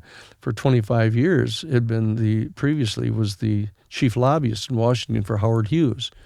And Howard Hughes is the guy that Richard Nixon contacted to set up the assassination team to kill Castro and Che Guevara. And the bottom line is, that's the group that killed the president. And that's what the Watergate burglary was all about. Is Nixon was terrified that they were going to find out that, because Larry O'Brien had worked for Howard Hughes, that Larry O'Brien may have found out that Nixon is the one who created the assassination team that ended up killing the president. And that if that ever got out, that nobody would believe that he wasn't behind killing the president, which he wasn't. But he was behind trying to kill Castro. And it was that same unit that killed the president in '63. All right, we're gonna have to rewind a little bit, and we're gonna have that's to go off the UFO subject. We're gonna have to go a little slower over this for a second. Oh yeah. So the guys you interviewed, Trafficante, and found out that the Cuban guys were going into the hotel to find. They were hired by who? They were, well, I'll take it from the top, and I'll tell you, so you'll know the details of it.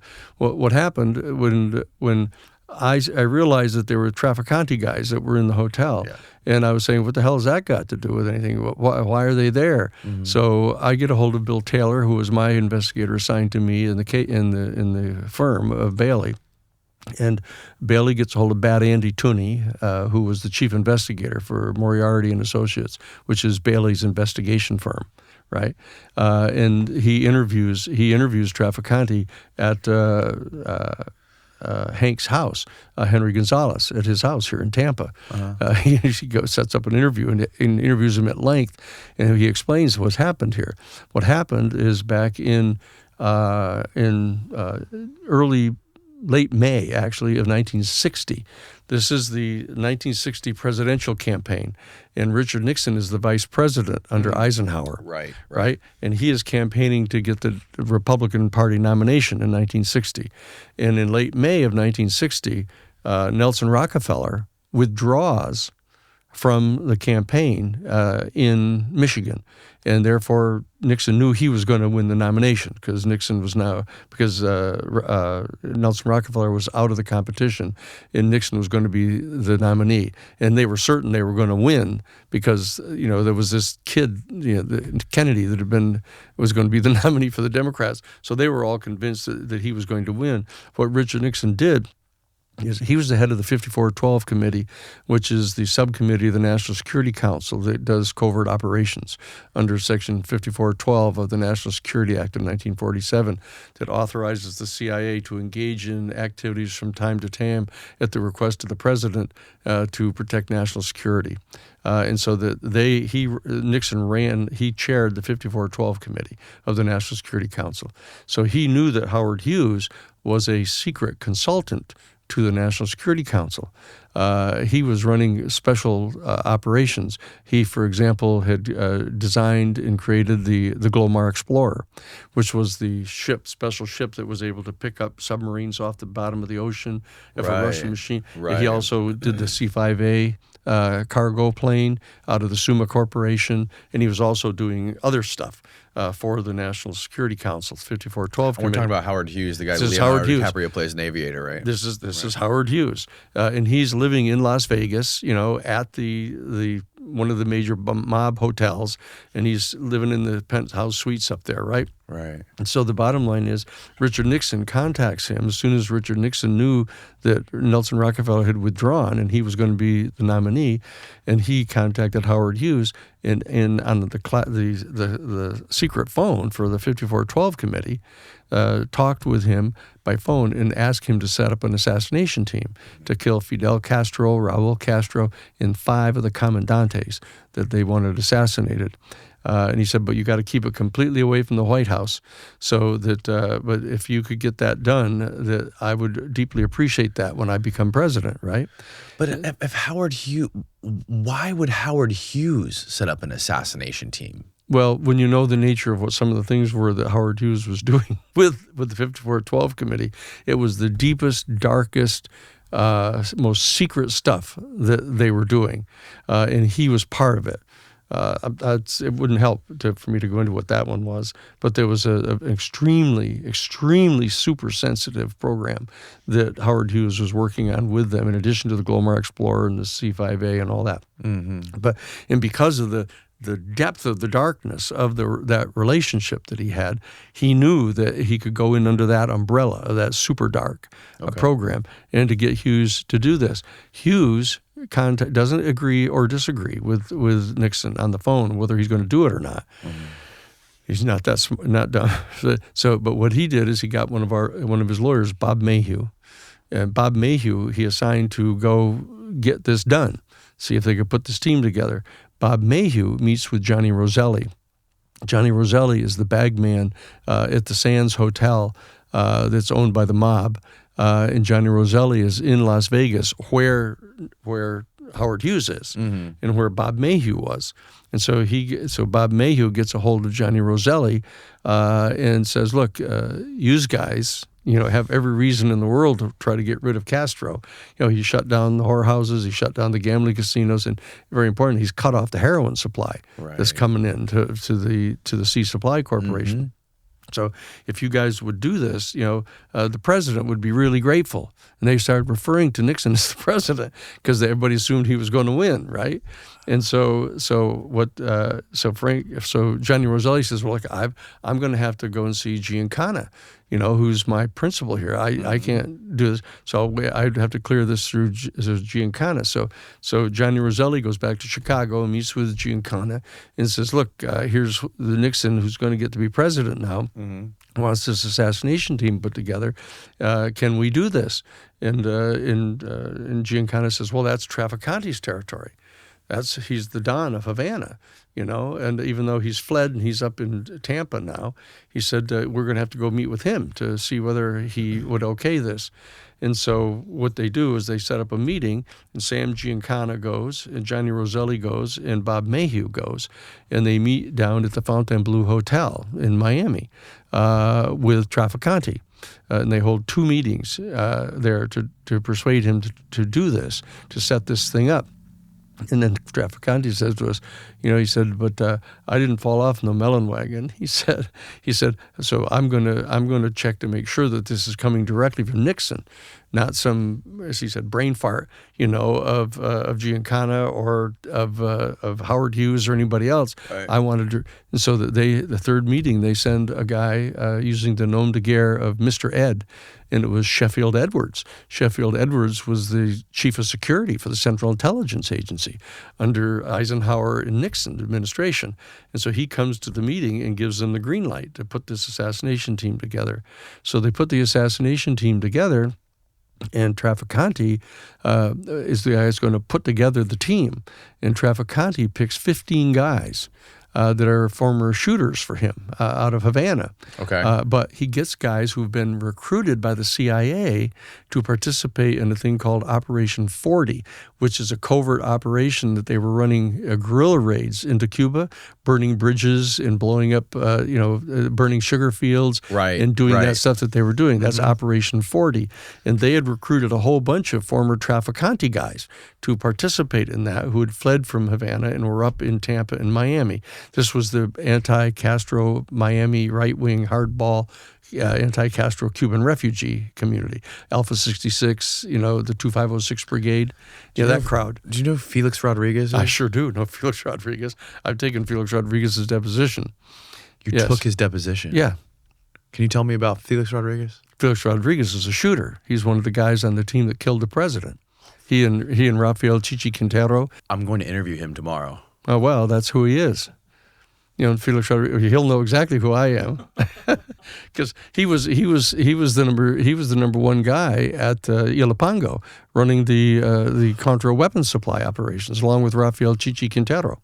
He and Rafael Quintero were in the security division at Pemex in Mexico City, where all the assassins hung out in Operation Condor. He's a cold-blooded fucking killer. That's who he is. Yeah, Felix Rodriguez. He was on. Yeah, he was one of the Cuban assassins. That's right. That's exactly right. And just ask him about Rafael Chichi Quintero. Tell him we've interviewed Rafael Chichi Quintero, so we know exactly what we're talking about. So ask him who Carl Jenkins is. Say, tell me about Carl Jenkins, and tell me about how you got trained down in down in Oaxaca, Mexico. At Clint Murchison Jr.'s ranch as part of the triangular fire team to kill Castro. Tell us about that, Felix. It's incredible how the universe falls into place. See what he says about that. Yeah.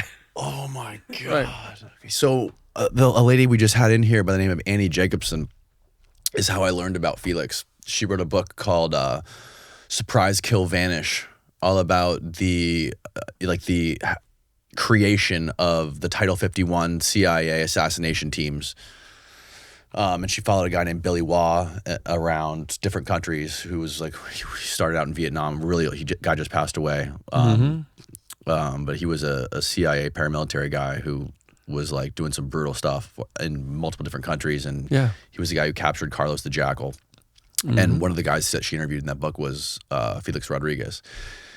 And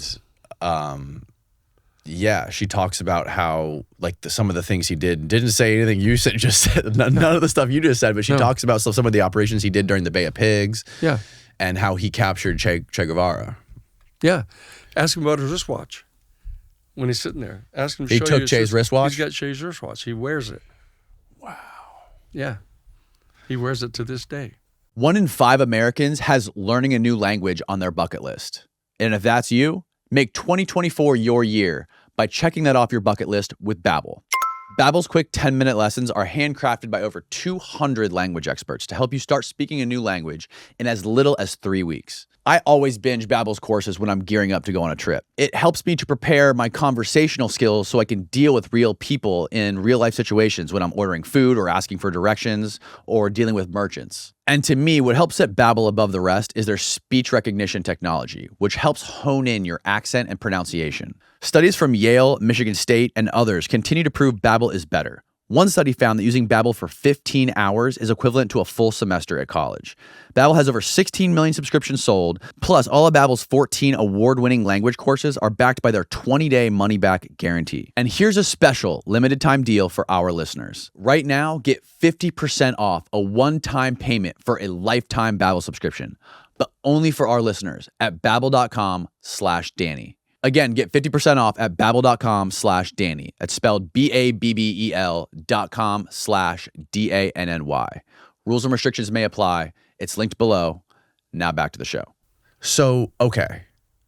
How did you learn about Felix? Like initially, how did you find out who he was? Here's what happened. Here's Trafficante telling us, explaining how they did this, right? So what they did is Trafficante takes 15 of his guys, all of whom had been shooters for him down in Havana, right? Gun guys. And he takes guys that are all been recruited by the Central Intelligence Agency to work in Operation 40, which is running the raids down into Cuba, right? Mm-hmm. And they've got 5 paramilitary bases. They've got one out on Swan Island, one at No Name Key, one of them in the Everglades, and 2 of them at Lake Pontchartrain, one on the southern border and one on the northern border. The northern base at Lake Pontchartrain is where Lee Harvey Oswald was, working, with the guys in New Orleans. Right. Okay. And so the bottom line is they put 15 guys on this assassination team. And the way they do it is they're all spread out in these 5 paramilitary operations, right? And what they do is they send private planes around and pick them up individually, and they fly them to Fort Huachuca in Arizona. And they sign them in, and then they all disappear. And they take them down to Oaxaca, Mexico, at Clint Murchison Jr.'s ranch down there, and they have a triangular fire team base down there. And a guy named Carl Jenkins is training them. What does triangular fire team mean? They're high-powered rifles. They set up a triangular crossfire to get 3 different angles coming in to shoot and kill a target, a moving target. Okay. And they were trained down there. And they were tasked to kill Castro, and and they were called the S Force, was their code name. Say that to Felix and watch how he responds to that one. The S Force. The S Force. That's who they were, and so that they were tasked to try to kill Castro, and what happened is that they were put together, they were assembled. He picked the guys who were also in Operation 40 working with the CIA so that if any of them got caught, the agency would have to move in to protect them because people would think they're the ones that did it. But they weren't. But they did. I mean, it was Nixon that was asking to have it set up, but it was set up by Howard Hughes, and then Trafficante set it up. But he got the go-ahead from Sheffield Edwards, who was chief of security for the CIA under Nixon, right? And so that's how the thing was set up. And lo and behold, it turns out Nixon didn't get elected, and Kennedy got elected. But Kennedy was not briefed on the existence of this group, okay? And what they did is they set up, you're going to love this part, they set up a mechanism for funding them. And what they were doing is they were to fund the Triangular Fire Team base down in Oaxaca at the ranch, at Clint Murchison's ranch. What they did is they skimmed cash off the casinos in Vegas.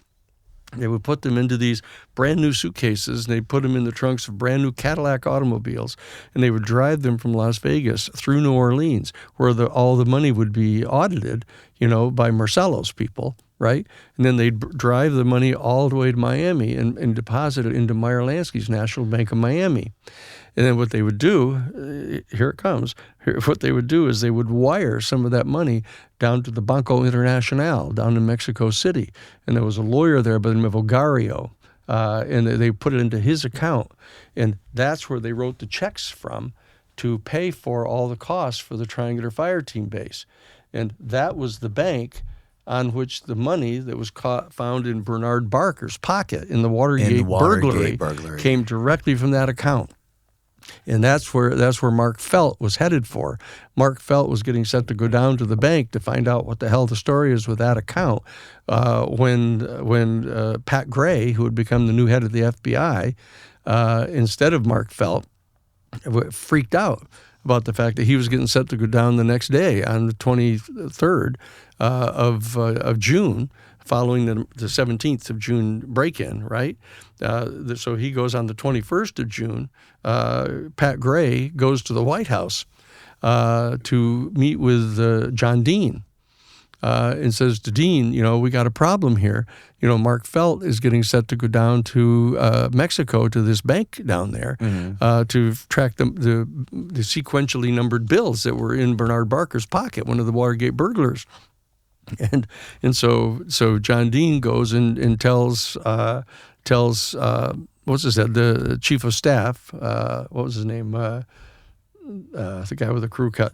Anyway, tells him about the fact that Felt's getting set to go down to the bank, and he needs to find out whether that's going to be a problem. And so the what's the guy's name? We're talking about the Mexico City Bank, right? Yeah, the Mexico Banco Internacional. Right. And so the bottom line is the chief of staff comes in to talk with Richard Nixon in the Oval Office, and he says, Mr. President, he says, I think we've got a problem here. And Nixon says, well, what is it, John? Right? And he says, Pat Gray has just come in and has talked with John Dean and said that this guy Mark Felt is getting set to go down to this bank down in Mexico City to track this money that was in Bernard Barker's pocket. He says, and he wants to know if that's going to cause any trouble.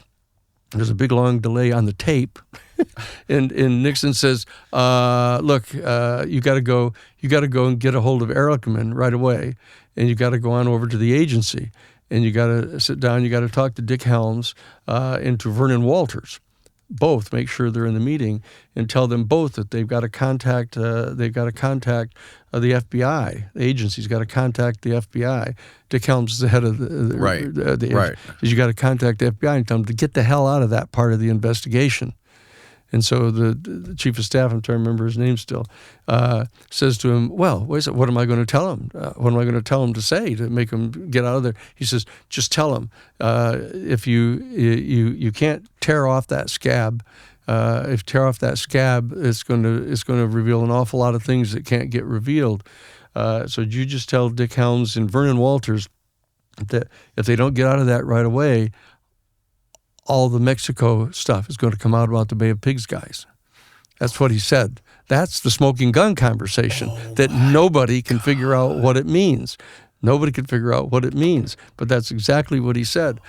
Because as it turns out, the guys in the Watergate Hotel, in addition to the Cubans, were Howard Hughes and Frank Sturgis, as you may recall, along with G. Gordon Liddy.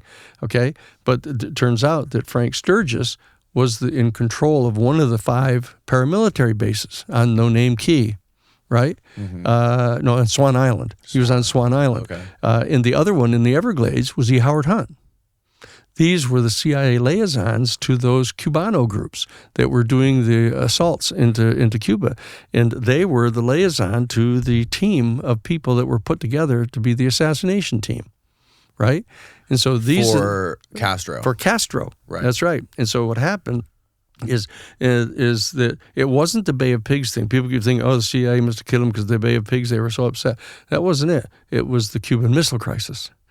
The Cuban Missile Crisis in October of '62, that what had happened is the Khrushchev and Kennedy had become so totally traumatized by the fact that they'd come within minutes of a complete total nuclear annihilation of the planet, that the two of them started having these secret communications, and they were actually they exchanged 18 letters that people don't know about, through Cousins, his name was, that was delivering the letters back and forth between Khrushchev and Kennedy.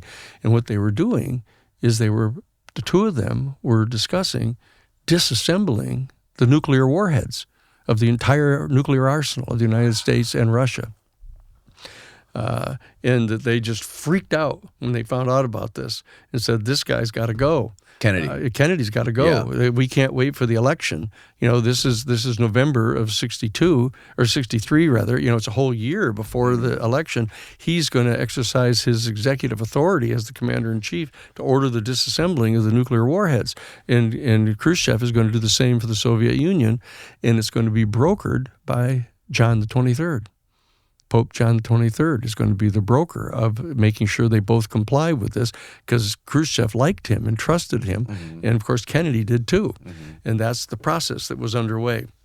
And so what happened is the Cuban guys wanted to kill Kennedy because when the Cuban Missile Crisis had happened, that he was so freaked out that he ordered the shutting down of all 5 of the bases.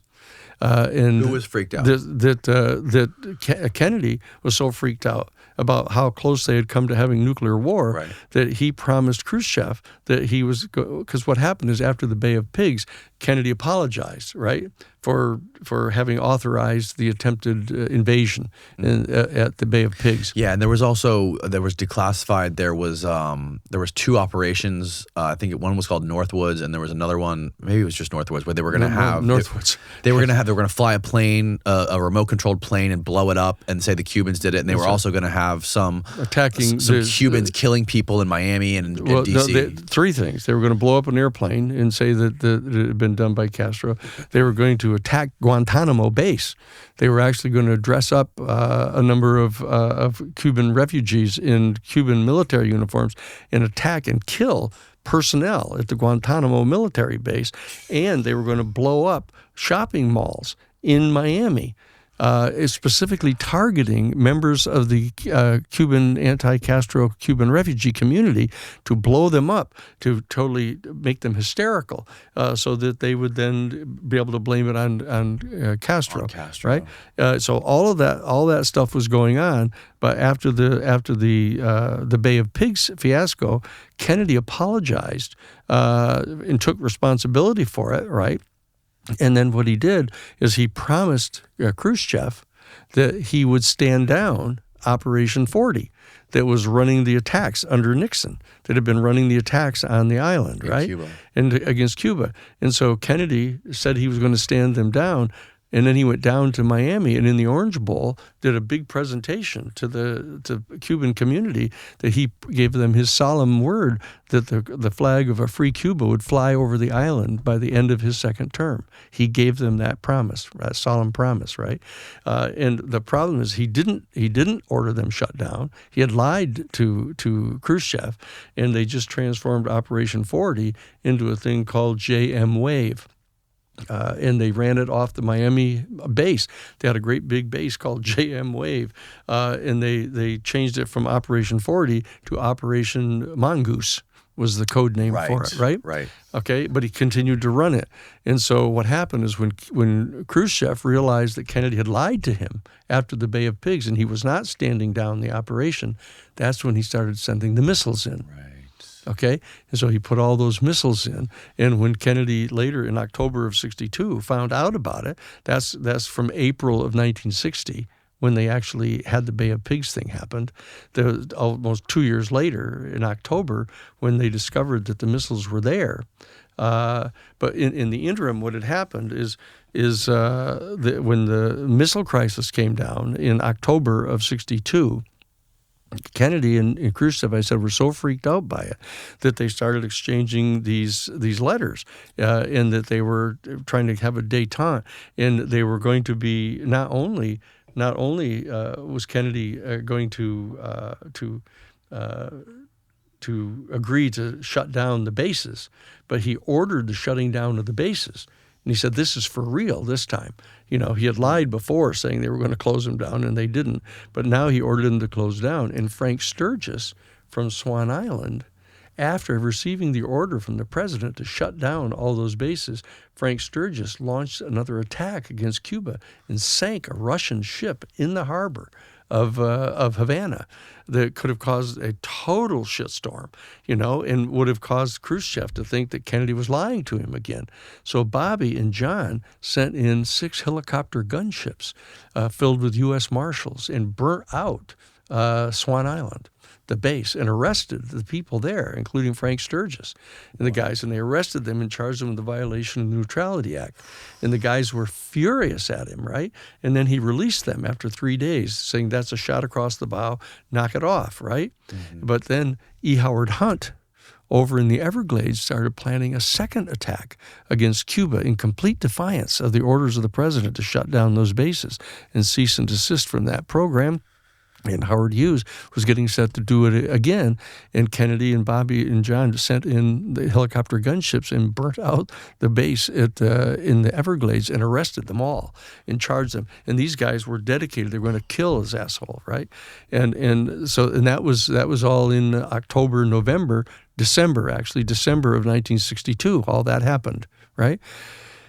And when Kennedy was then mounted, he was exchanging these letters with Khrushchev, right? These 18 letters with Norman Cousins, delivering the letters back and forth, and they were planning to do this thing. And one of the things that Kennedy was going to do as a show of good faith is on June 5th of 1963, same day that Walter Sullivan ended up reporting to Bobby that there was an assassination team that had been fielded to kill Castro, which they didn't even know about. It's all total bullshit, people trying to lie and say that the Kennedys put together the assassination team to kill Castro. Totally untrue. It was Richard Nixon, and we've got it directly from Santos Trafficante that gave us all the details of how it was done and when it was done and who was in it and everything, right? And so what Kennedy did is on June 5th of 1963, Walter Sullivan tells Bobby Kennedy about the assassination team, and Kennedy orders them to stand that operation down. And what they do is, in defiance of the order, they put together one last attempt to go into the island of Cuba and assassinate Castro. That took place between June 13th and 19th of 1963. And it was guys from the assassination team, guys from the S-Force, and they were under the leadership. We know exactly who ran them all. One of my investigators was on the boat with them. Actually, when they went down there, when they went down to the assassination, because he at the time was the head of the Miami office of Life magazine, and what's his head, the guy, Henry Luce, who's the head of Time magazine and Life magazine, wanted to have a person on board when they got it so they could get the pictures of the people that went and assassinated Castro, right? And so Dick Billings is on the boat, assigned to go on the boat with them. And so we know perfectly well that they tried another assassination attempt against Castro on the 5th of, from the order to stand down on June 5th of 1963. And on the same day, Kennedy, demanded from the CIA all their UFO information. Wanted to have all the UFO information because he was going to give that to Khrushchev because they wanted to show of good faith, and they wanted to join together in the space program. Kennedy offered Khrushchev partnership in a joint U.S. Soviet space program, and was going to send to him the information about the UFO stuff, which has caused all kinds of people in the UFO community to go, oh. That's why they killed him. The reason they killed him is because he was going to give up the UFO. That wasn't it. You know John Newman? Yes, I know John. He was just in here a couple days ago. Yeah. He is, he's got he's written like he's 7 or 8 books. He's written the books. Yeah. He's written all the books on JFK. Sure he and he's does. read all the documents, all the classified documents. I know he does. He hates when people talk about Daley Plaza. He's like, it's the Daley Plaza water cooler. It's all a distraction from what really happened. He talks about the Colonel Lemitzer and Maxwell Taylor, who were the Joint Chiefs of Staff, who had the PSYOP and Curtis plan. and Curtis LeMay. Curtis LeMay, yeah. Big Curtis LeMay, absolutely. Right, and they had a big plan for a total nuclear annihilation of the Soviet Union and China. Oh, yes. Oh, absolutely. And all this stuff. Oh, absolutely. No, that whole operation was going down, and they were almost completely out from under control of Kennedy, you know. And so the bottom line is that what happened is that when they learned of the exchange of these letters and what Kennedy was getting ready to do, the team was all ready to want to kill him. In fact, on the boat, on the Flying Tiger, which was William D. Pauley, big honcho, owned the big sugar mills down in Cuba and owned the private bus transportation lines in Cuba. You know, William D. Pauley, it was on his boat that they went down to try to do that assassination in the middle of June of 1963. Yeah. And Dick Billings is standing on the deck of the boat, the Flying Tiger II, along with William D. Pauley and Johnny Marino. Johnny Martini is standing on the boat with him, and what was the guy's name? Rip Robertson was the guy's name. Rip Robertson was the actual field commander for the S-Force. It wasn't Carl Jenkins wasn't the field commander. He was the trainer for them. But Rip Robertson was the field director for these guys, right? And so he's Rip Robertson is standing on the boat. William D. Pauley is standing there, and Johnny Martino, his name was, and Dick Billings are all standing there.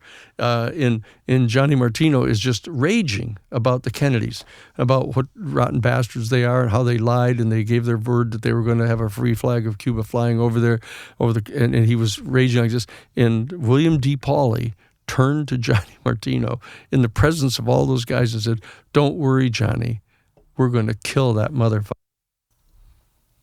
And that was on that weekend of June 13th, 14th, 15th of 1963 on board the Flying Tiger II with Dick Billings standing right there next to him. And Dick has told me the entire story in detail and first person proof of it being there, you know. And so as soon as he heard that the president had been killed, he said, I knew exactly who had done it. And he became the chief of staff for the House Select Committee on Assassinations. So do you think that these Cubans really wanted, I mean, do you think that had anything to do with the actual assassination of Kennedy, or do you think it was the military just using these guys? No, I mean, they're the ones that did it. I mean, they're the ones that pulled the trigger. But it was Allen Dulles. Right. It was Allen Dulles. Not because he was disgruntled because he'd been fired as the head of the CIA. The reason he was the head of the CIA is because he was general counsel for Brown Brothers Harriman. Brown Brothers Harriman is the key to this thing. Yeah, take a sip of something liquid death. Murder your thirst. Yeah. Brown Brothers Harriman is the key to this thing. Because Brown Brothers Harriman was the group of like 20 of the richest families in the country, the robber barons, all came together and formed this group called the Brown Brothers Harriman. They were based in New York City, and the heads of all of the Carnegies and the Rockefellers and the Harriman, they owned the rail lines and they owned the steel mills. They owned the agribusiness corporations. They owned the cattle association. They owned these key elements of the major economy of the entire United States during the robber baron era. You know, openly. I mean, that's who they were, and they sat and they made policy together. And the bottom line is the chief, the CEO for Brown Brothers Harriman, was George Herbert Walker. That's who he is. That's the maternal grandfather of George Herbert Walker Bush, and the great grandfather of George W. Walker Bush. Okay, he's the guy, and Allen Dulles was the legal counsel for Brown Brothers Harriman. That's why he was appointed to be the first civilian head of the CIA. And the guy who wrote the original memo to Truman recommending the creation of the CIA, was Robert Lovett, who was a senior partner of Brown Brothers Harriman. This was the crowd, and that just so you'll know, that George Herbert Walker in 1924 stepped down as the CEO at the end of World War I. He stepped down in 1924 and handed over the CEO position to his son-in-law, Prescott Bush. Right? And then he went and set up the Union Bank of New York, which was capitalized by the major corporate guys that were the funders and the supporters of Brown Brothers Harriman, right? They were the members in the investment group. They capitalized the Union Bank of New York. They set up a foreign subsidiary of the Union Bank of New York in the Netherlands called the Bank of Shipping and Commerce, headed up by Fritz Thyssen. They completely financed the construction of the international headquarters of the Third Reich. Right. Absolutely stone cold verified, right? Because it was their intention to have Germany rise to power again after the end of World War I, and then they would become the bulwark against Bolshevism in Europe, because the Bolsheviks had taken over and ousted Tsar Nicholas II at the end of World War I and withdrawn Russia from World War I. And the Secretary of State under Wilson, whose name was Robert Lansing. Robert Lansing was married to the oldest daughter of John W. Foster, who was the grandfather of John Foster Dulles and Allen Dulles. That he was the Secretary of State in 1893, that overthrew the Hawaiian Islands, overthrew Guam. Their whole plan was to have Germany stand astride all of Europe as the bulwark against Bolshevism, and they would go westward, out into the Pacific, and they would develop the entire Asian market. That was what Brown Brothers Harriman was all up to. That's what they were going to be doing. They were funding the rise of the Third Reich to control Germany, and what they did, you're going to love this one, what they did is Robert Lansing, who was his son-in-law, right, of John W. Foster, he is Secretary of State under Wilson, is the one that dispatched the foreign expeditionary force into Russia to try to crush the Bolsheviks. It was a straight-up military operation run by the United States to send a foreign military expeditionary force into Russia to try to crush the Bolshevik Revolution in the cradle, which you almost never hear about. The reason I know about it, because I had Gov 122 from Henry Kissinger at Harvard College. He was my professor in United States American foreign policy. So we know about this, right? And so John W. Foster, his son-in-law, Robert Lansing, is the one that ordered them in to try to crush the Bolshevik Revolution, and he is the guy that supervised the Treaty of Versailles in 1918, right? And he took his two nephews, who were John Foster Dulles and Allen Dulles, who were the grandsons of John W. Foster. He was their maternal grandfather, right? And he put them they were on the staff of the Versailles Treaty negotiation. They're the ones that drafted into the Versailles Treaty the reparations demands against Germany, okay? And so they imposed the reparations demands on Germany. It had lost World War I, and then what they did is they turned around and negotiated loans from the people that were in Brown Brothers Harriman, the investors, to give loans to the German government to pay the reparations, which were being paid to corporations who had lost property in the war. Okay, and then what they did is, in exchange for the loans, they took stock in their major war industry, the Krupp ball bearing factories and IG Farben, chemical corp. Right. And so these guys ended up owning major shares of the war industry in Germany. And what they were doing is financing the rebuilding of the entire military machine of Germany. At the same time, they were actually funding through the Union Bank of New York, in the Bank of Shipping and Commerce in the Netherlands, building and financing the entire rise of the Third Reich, to establish them as the bulwark against Bolshevism in Europe, when they turned their attention westward to go out into the Pacific and take over the Hawaiian Islands and Guam and the Marshall Islands, etc., marching their way onto Asia so they could develop the Asian markets there. That's what they call the China Lobby. That's the group that was at Brown Brothers Harriman. And the reason it's so important is because when Kennedy was talking about disassembling the warheads of the nuclear arsenal of the United States along with Russia's, that totally freaked them out, because they knew that they needed to have the nuclear weapons not against Russia, against China. Because China could put 1 billion men in uniform in the field against them, as they showed them at Incheon in Korea. They had already showed, and so that's what they were worried about.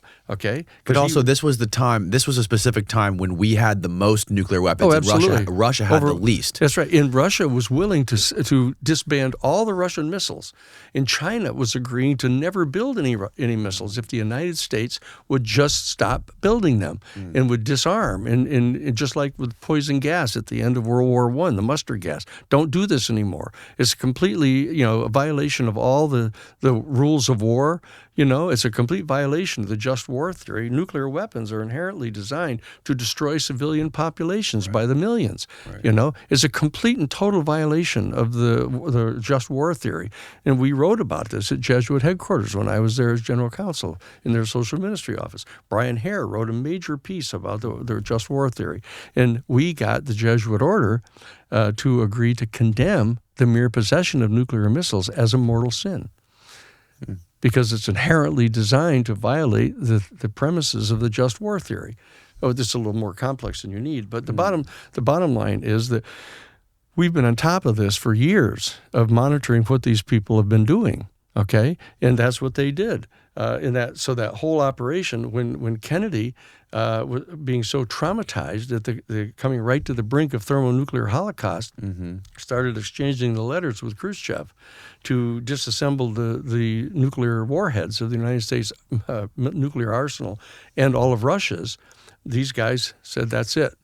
This guy's got to go. We can't leave him in place because he's going to have another whole year to do this, and that's why they ordered the killing.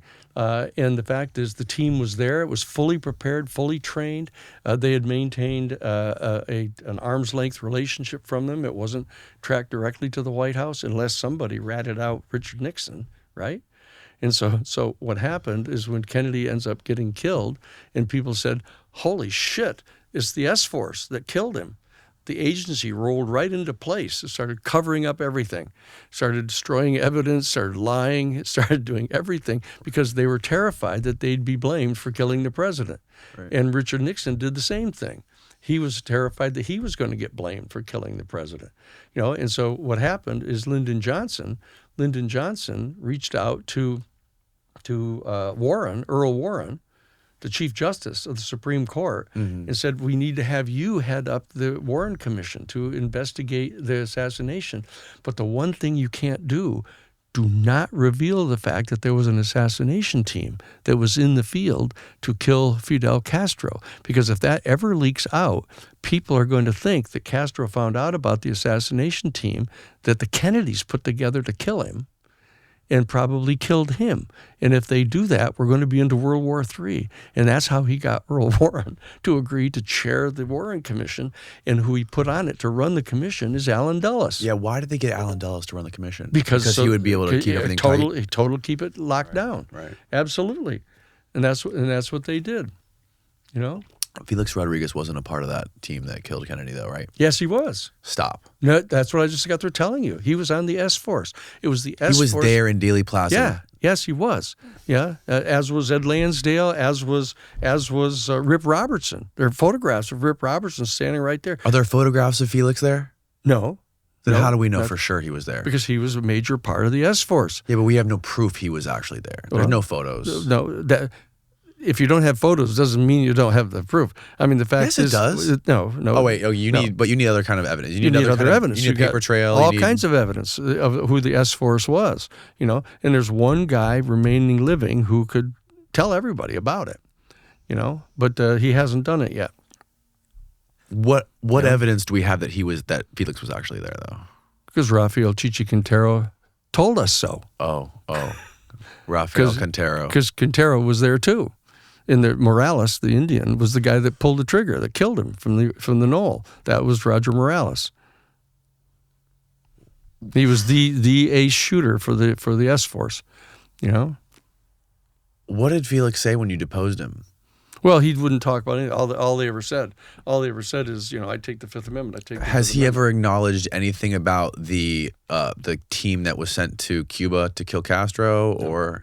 He's never even admitted that he was in charge of the Ilopango operation, providing weapons to the Contras. Really? Yeah. Are you aware of the Kiki Camarena case? Oh, sure I am. Do you think Felix was part of that? Was there?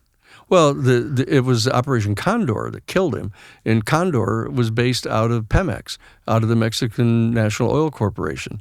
Jose Diaz Serrano. Yeah, Jose Diaz Serrano, who was the head of Pemex, was the former business partner with George Bush Sr. in the Zapata Oil Corporation. And they hid out the assassination team in Pemex's security department. That's where Rafael Chichi Quintero and Felix Rodriguez, ask Felix about that. Ask him, what were you doing in the Pemex security department in Mexico City? And that's Condor. That's that whole operation. The assassination teams that were deployed in South America were all run out of Pemex. And the reason they wanted to get a Kiki Camarena is because he was being really loud about what was going on with Iran Contra. Well, no, it was the drug smuggling stuff. I mean, Kiki Camarena was the major DEA guy. He was a close friend of Michael Levine's. Michael Levine was one of the top undercover guys in DEA. And Kiki Camarena was killed for that reason. But there's a guy because he was stopping the drugs, yes, right? Because he was very, and that's right. we didn't want that to be stopped. Not that we didn't want them to be stopped. They were running them. Right. I interviewed face to face the deputy CIA station chief, Joseph Burkholder Smith, who sat right there and told me all about the details. He had been actually brought to a meeting, in Mexico City by what's his name? The guy that was head of the DFS in Mexico, Nasser Haro. Oh, pull your mic closer. Yeah. He was the Joseph Burkholder This Smith. thing was like this too. Joseph Burkholder Smith was brought to a meeting actually by Nasser Haro, who was the head of the DFS in Mexico, and sat down up in a place called Salta, in the northern tip of Argentina. Sat in the meeting with these guys sitting right at the table, this big oaken table with a big stone fireplace behind them with a swastika on the mantle, in there, and said, he said, there's been some discussion that Tom Polgar has just been made the new head of the station here in Mexico City, and it's not clear whether you're going to be left on, Joe. Joseph Burkholder Smith. It's not clear you're going to be left on as his deputy. So what we wanted to do is have a talk with you. We have spent a lot of time and energy creating a major cocaine cartel down in Colombia. And we're going to be moving the cocaine into the United States, and a portion of those funds are going to be used to help finance our war without boundaries against your enemies and ours. And we want to make sure that if you're going to be left in place, that you aren't going to do anything to interfere with that. And Joseph Burkholder Smith said to me, look, Danny, he said, I don't know what I'd ever done in my life that would have led them to believe that I would have gone along with that. And I said, how about being the deputy CIA station chief in Mexico City for a start? And he turned to Dick Billings, who was sitting there with me, who was the chief of staff for the House Select Committee on Assassinations by that time. And he said, hey, I thought this guy was going to cooperate with us. And Dick said, look, I just met the guy. So those are all detailed stories of people with firsthand knowledge of what it is that they've been doing. Now they feel perfectly righteous about it. I don't doubt that Rafael Chichi-Quintero and Felix Rodriguez and Morales and Rolando Martinez and Ricardo Chavez and all the guys that were on the shooter team thought that they were totally righteous, in doing what they were doing.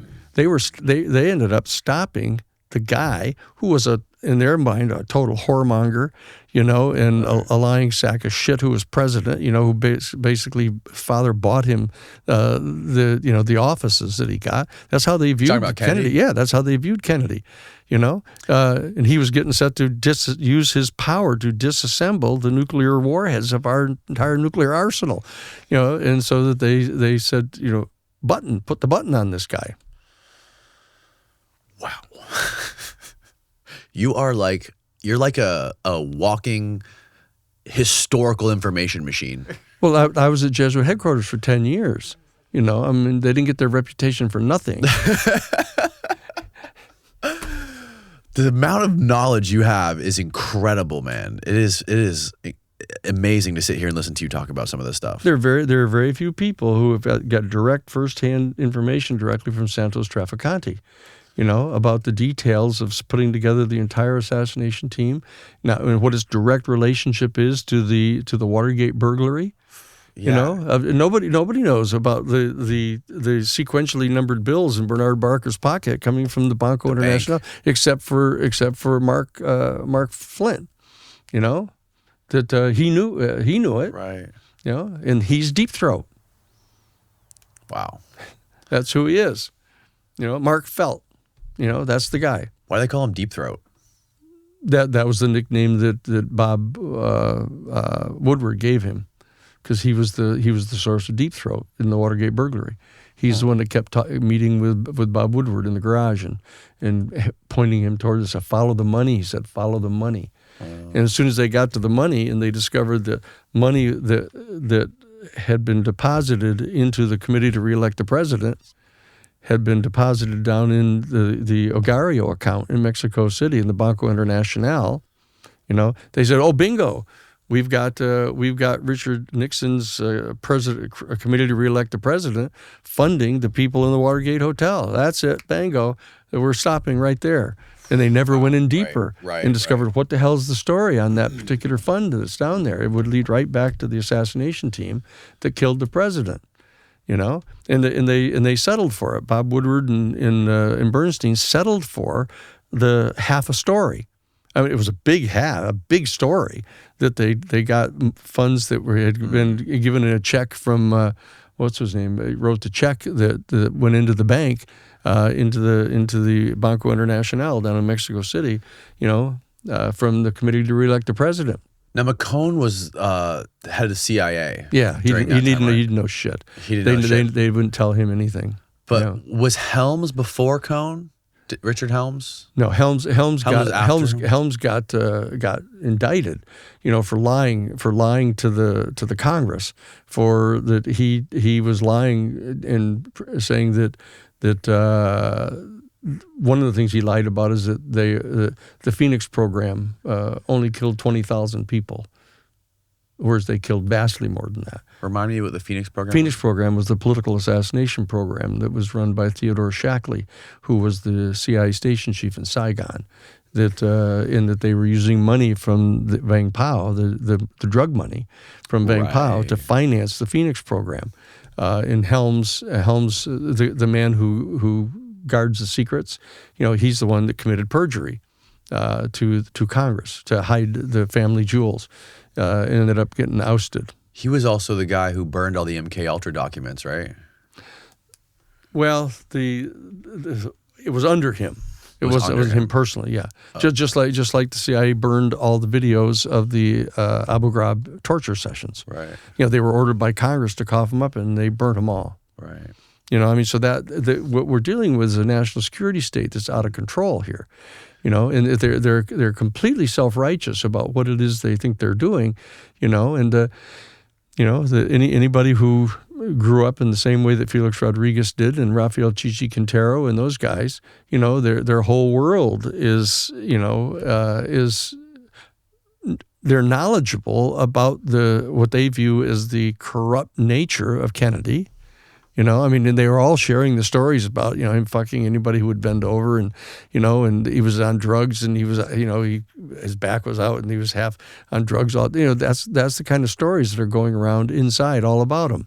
You know, and Chichi Quintero and these guys were sitting at the kitchen table with my guy, Gene Wheaton, who was the chief of security for the U.S. military mission in Tehran, and who was supplying airplanes to the Contras to fly the drugs and guns around, you know, sitting right at the table listening to them talk about the plans that they had to kill the president.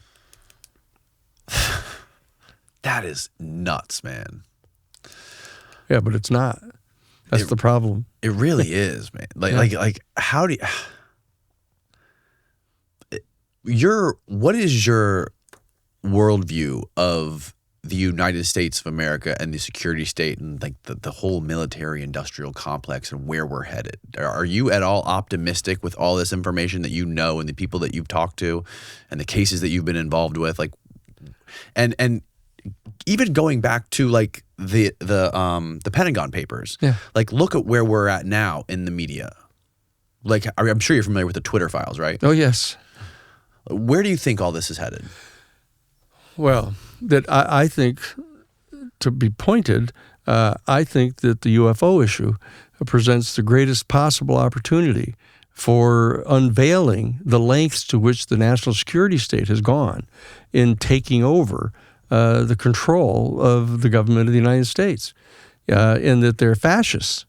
You know, that the people who created the Central Intelligence Agency, you know, they're fascists, and they believe that the most effective way of running the government is to deploy the instrumentalities of the state on behalf of the interests of the major corporations. They believe that what's good for General Motors is good for the country. Right.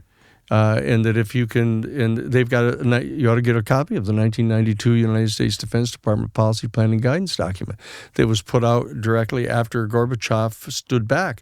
You know, Gorbachev disassembled the Soviet Union on December 31st of 1991. He released all of them. The following Monday, you know, Paul Wolfowitz, you know, under Dick Cheney, who's the Secretary of Defense for George Bush Sr., you know, convenes his group of people in the West Wing of the White House, and you got Paul Wolfowitz and it's under Dick Cheney. You got Scooter Libby. You got Doug Fife. You got Richard Pearl. You know, they're all there. And they're all the special group inside the Defense Department, right, under Dick Cheney, under Bush, and they draft up the 1992 United States Defense Department Policy Planning Guidance document. And they're saying, oh, good, the Soviet Union has stood back out of the Cold War. They've stood down. And now we're going to have all kinds of pressure put on us to try to cut the military budget.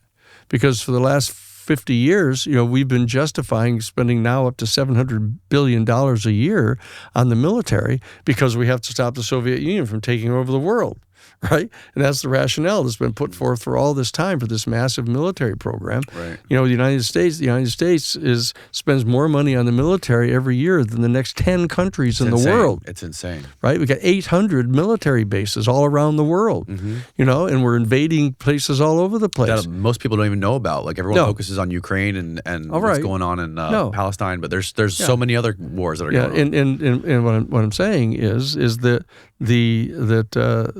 this operation has this from the age of the robber barons, in the age of the robber barons that began in 1868 after the American Civil War, right? By 1872, they had actually come up with this concept of creating this new private shareholder-owned corporations, and that this business entity actually immunizes the owners of the company from any personal liability whatsoever for whatever the corporation does.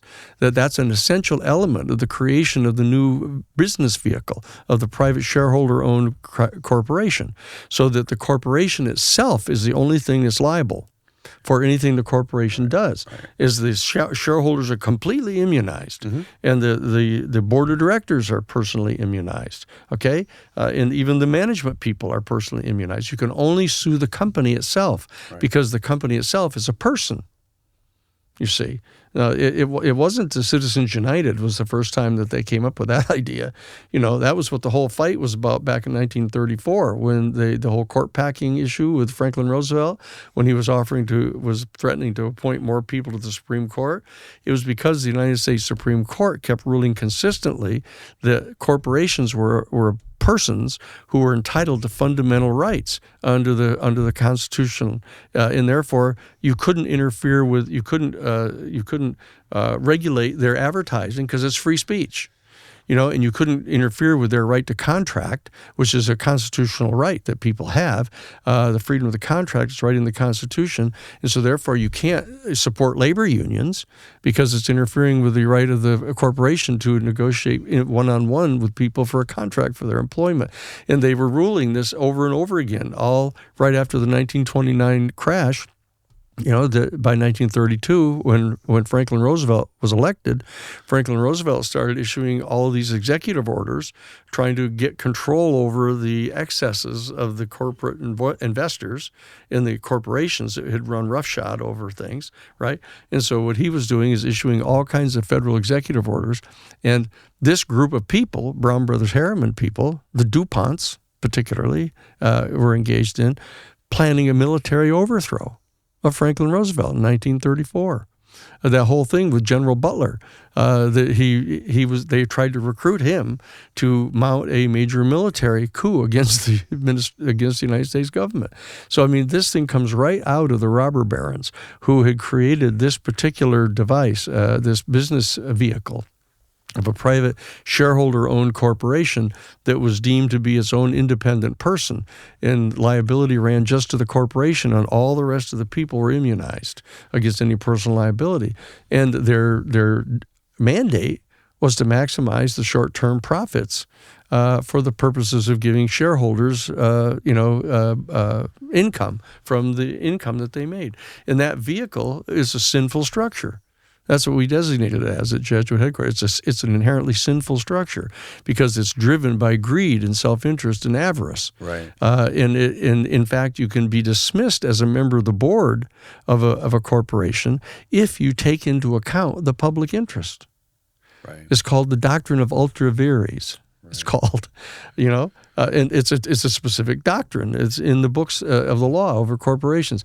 And so what happened is those corporations between 1872, when they first established that as a new business vehicle, between 1872 and 1898, when McKinley came to power in 1898, and his Mark Hanna was his kind of major advisor. And Mark Hanna said that the greatest ambition that any human being could possibly have is earn as much money as he possibly can before he dies. That's the quote from Mark Hanna, and that's McKinley, right? And they had risen to the power in 1898, where it became the age of the robber barons, right? And it was also, not coincidentally, the age of American imperialism. And it's called that in history books. It's the age of American imperialism. And it was the person who sort of supervised that whole age of American imperialism was John W. Foster, who was the Secretary of State. And he's the one that, as I said, overthrew the Hawaiian Islands, Guam, the Marshall Islands, moving out across the Pacific. That was what their whole objective was. And they were operating right out of Brown Brothers Harriman, who were in charge of organizing the Versailles Treaty, under Robert Lansing, who was the son-in-law of John W. Foster, who was the grandfather of John Foster Dulles and Allen Dulles.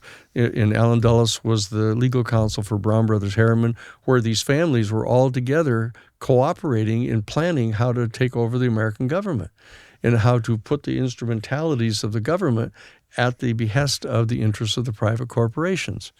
That's why they sent a United States Military Expeditionary Force in 1903 into Nicaragua to overthrow the government down there on behalf of United Fruit, who was a client of Sullivan and Cromwell. Sullivan and Cromwell was the law firm that Allen Dulles and John Foster Dulles were partners in, being legal counsel for Brown Brothers Harriman. That's who these people are.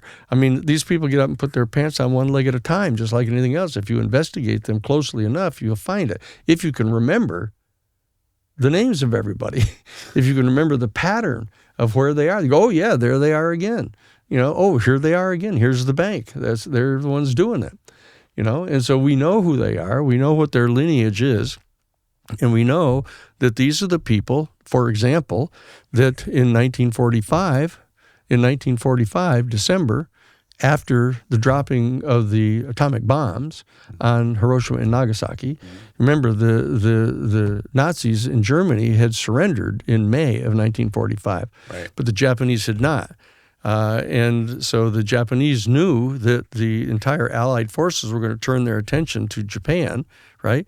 And so they started removing all the gold and silver and platinum and jewels and stuff that had been garnered over a 30-year period by the Japanese Empire, had been sweeping all through South Asia, in taking all the gold and silver and platinum and everything and bringing it into Japan as their war chest for the major imperial war that the Japan was getting ready to mount, okay? And they had all of those riches that were there, so what they did is they smuggled them out and they moved them into the Philippines, and they buried them in 176 separate tranches in the Philippines, like 700 feet deep.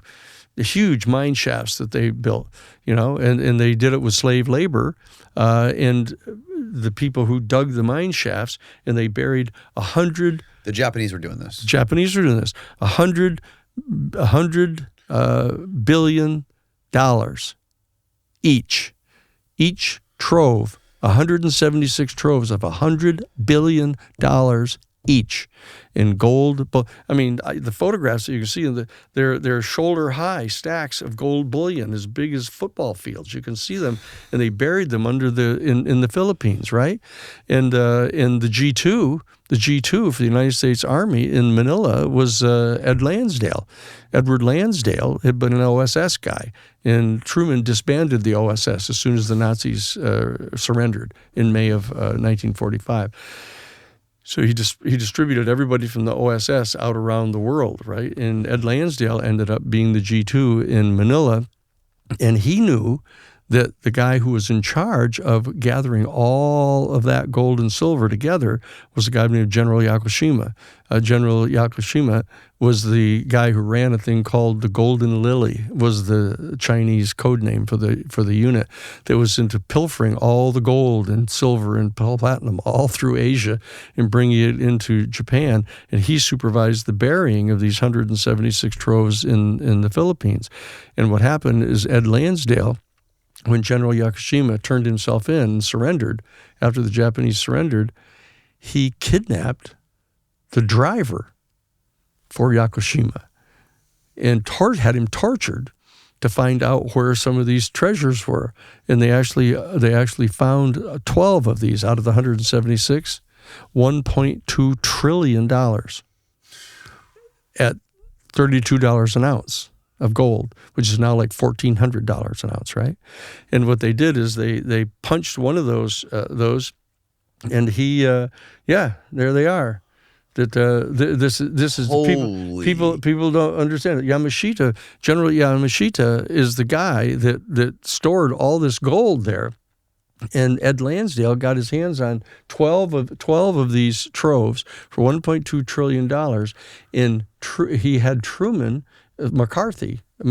General MacArthur set up a private trust under Truman that was run by Brown Brothers Harriman for $1.2 trillion. They just took all of it. They took the 12 of them, the $1.2 trillion, right, and they shipped it all out, and they put it in the International Credit Bank in Geneva, Switzerland, and issued gold certificates on it to pay for covert operations. Completely independent from Congress. Never told Congress about it at all. To this day, have never told Congress about it.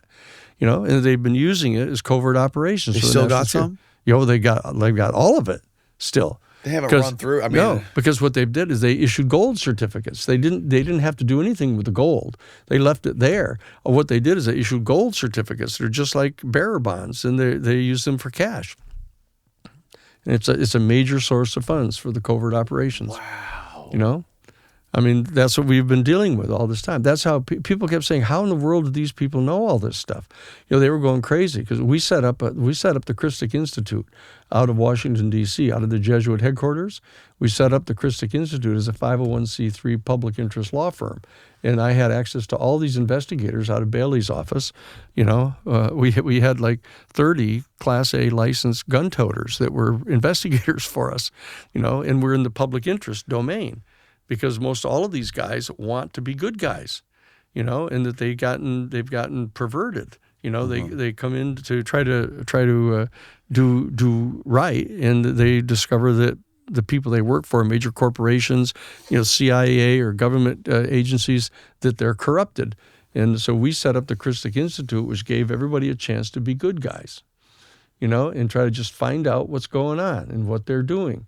And if you disagree with what they're doing, then tell us, so that, so the bottom line is we've been in this business now for like 50 years, and we ran the Christic Institute for 20 years in Washington, D.C. We've run the Romero Institute, for 20 years in California because George H.W. Bush ordered the revocation of our 501c3 tax-exempt charter for the Christic Institute because of our bringing the Iran-Contra federal criminal racketeering charges against the off-the-shelf enterprise.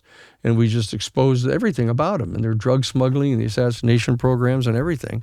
And when the judge in Miami dismissed our case because he excluded 4 eyewitnesses who, in the case, who could verify this case we brought under the Federal Criminal Racketeering Act, he dismissed the case, and George Bush contacted his politically appointed head of the Internal Revenue Service and directed him to yank our 501c3 tax-exempt charter on the grounds that nobody had been ultimately criminally convicted of the charges that we made against them, even though 6 of them had already been indicted by the special prosecutor, Lawrence Walsh, right?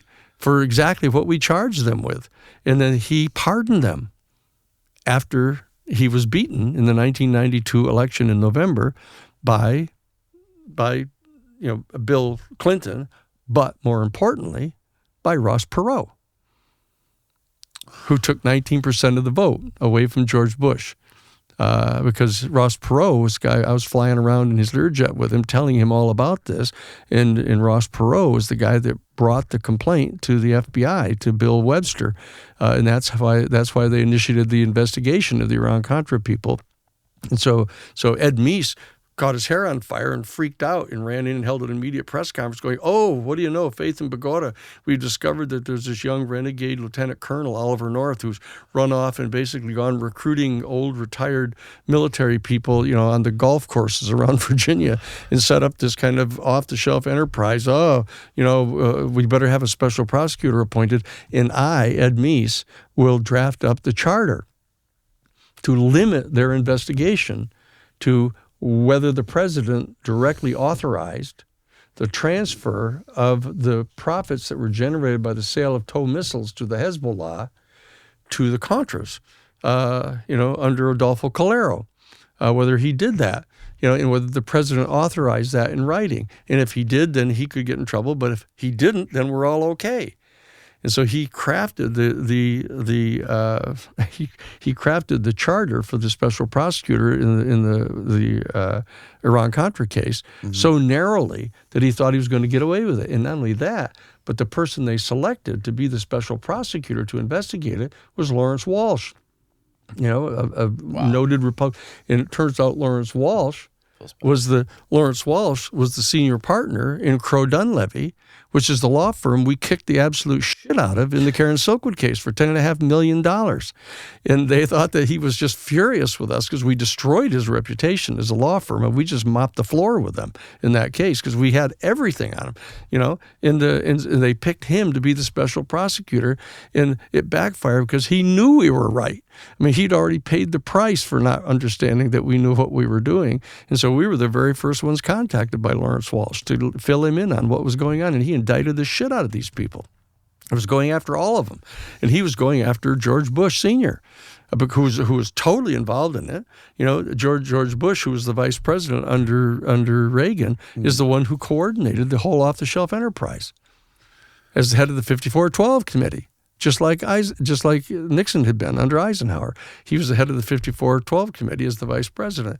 And Nixon's national security, Bush's national security advisor, Donald P. Gregg, was having direct face-to-face meetings with Felix Rodriguez, who was running the Ilopango air operation, delivering the weapons and smuggling the cocaine right on the same airplanes. Uh-huh.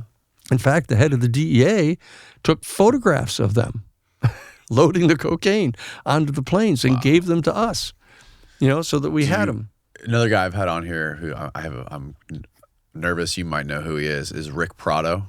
I've heard of Rick Prado, but I've not interviewed him. Yeah, he was not working directly with, I don't think he was working with Felix, but he knows Felix. Yeah. And Rick was sent down to Honduras to train the Sandinistas or the Contras. No, the Contras. The Contras. The Contras. Yeah, he was sent down there. Under Jack Singlaub. Right, yeah, he was sent down there to train the Contras. Yeah, and that's Prado. Yeah. And and he was part of that whole paramilitary operation. And after that, he was actually sent back to CIA and put through the whole spy school. And then he went down to Costa Rica. Yeah, for to sure. be on the southern border of Nicaragua and doing all kinds of. That's where Hull's Ranch was. That's John Hull's Ranch in Costa Rica, where they flew the stuff in and out of all the time. Right. That was the guy. Yeah, he was there doing all kinds of crazy shit. Yeah. No, he was. I've done his deposition too. Oh, really? Yeah. Yeah. Oh, my Lord. You've been everywhere. Not everywhere, but just enough to be able to tell what's going on. Yeah. One of the things I think about a lot is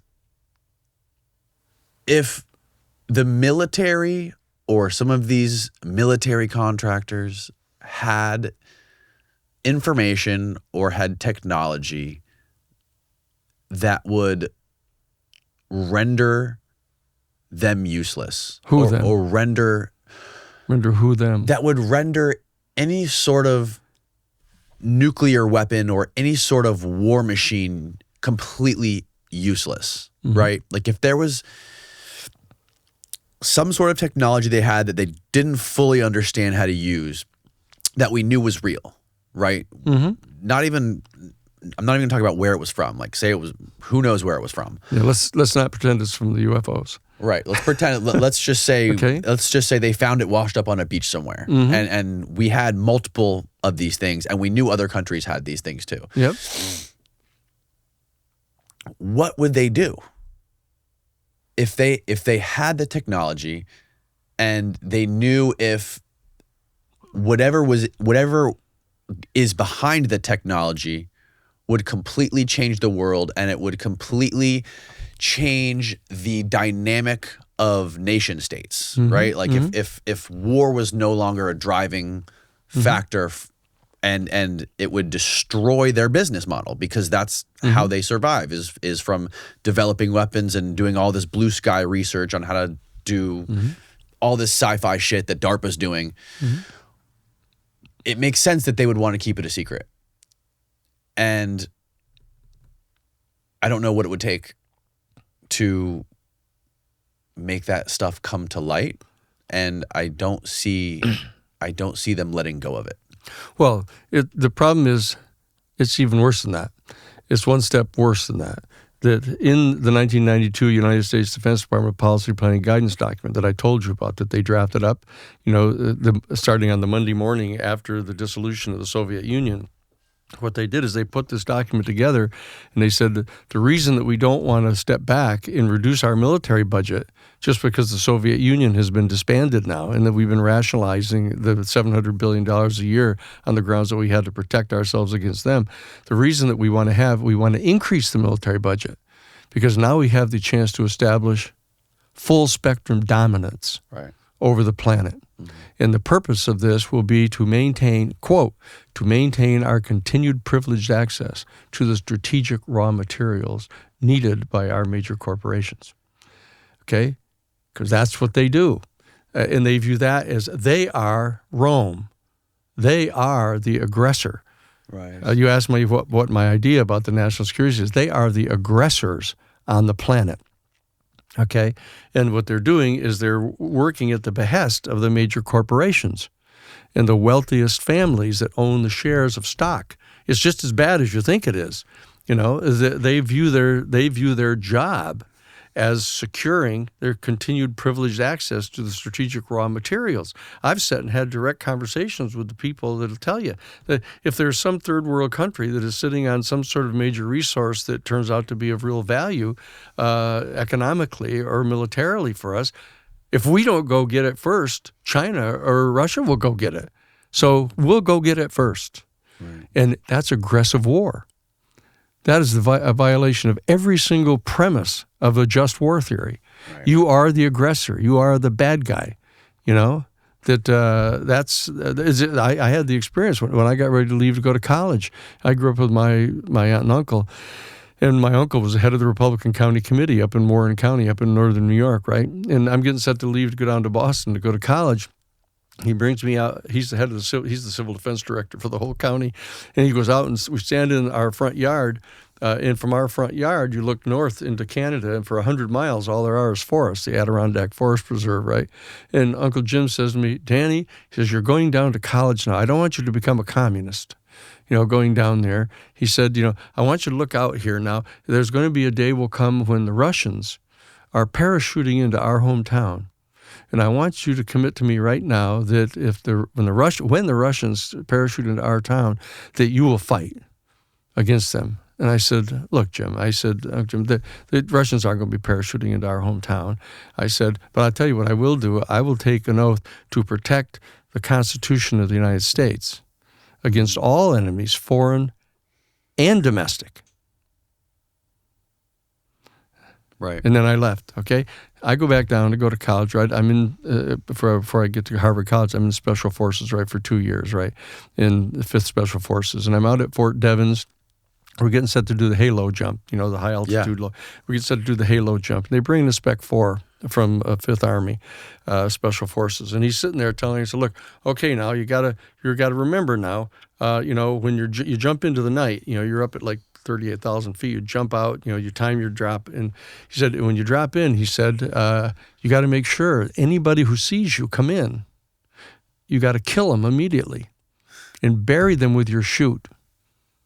Because they were trained us to drop in behind the lines in Vietnam, right?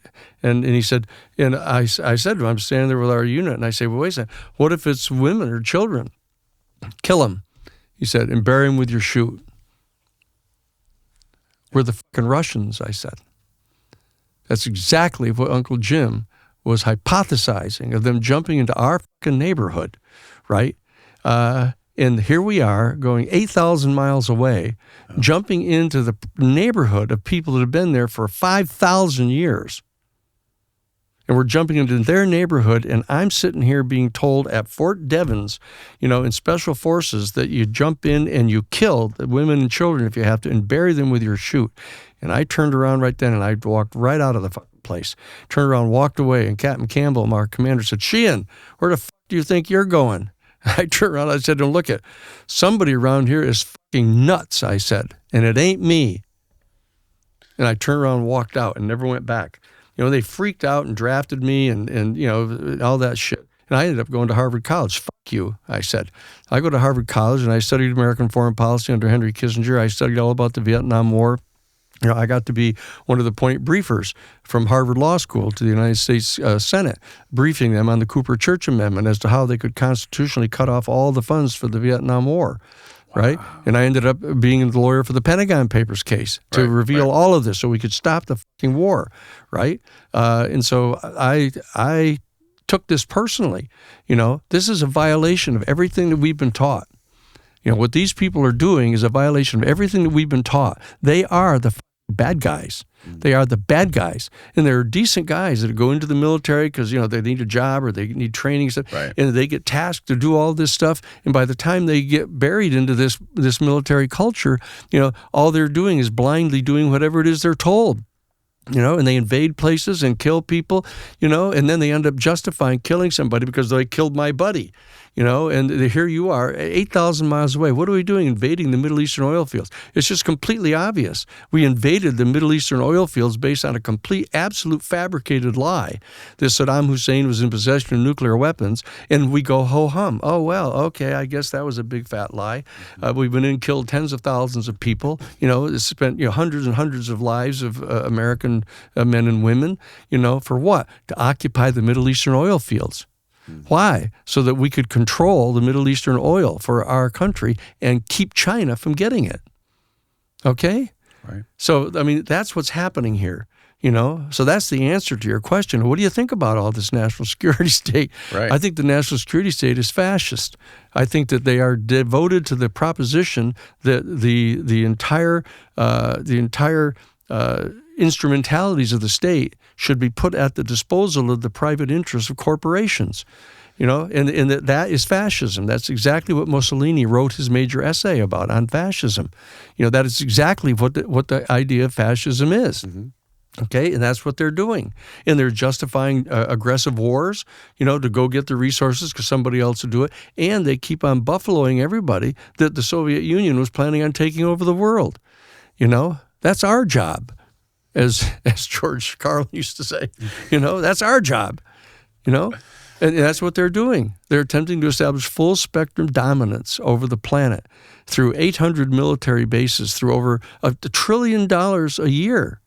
Now, $1 trillion a year in major military operations, with young men and women of complete good faith that are Americans that have been raised believing in the fundamental rights of the Constitution, in liberty and democracy and all that stuff, and they're being deployed to go kill people, over oil.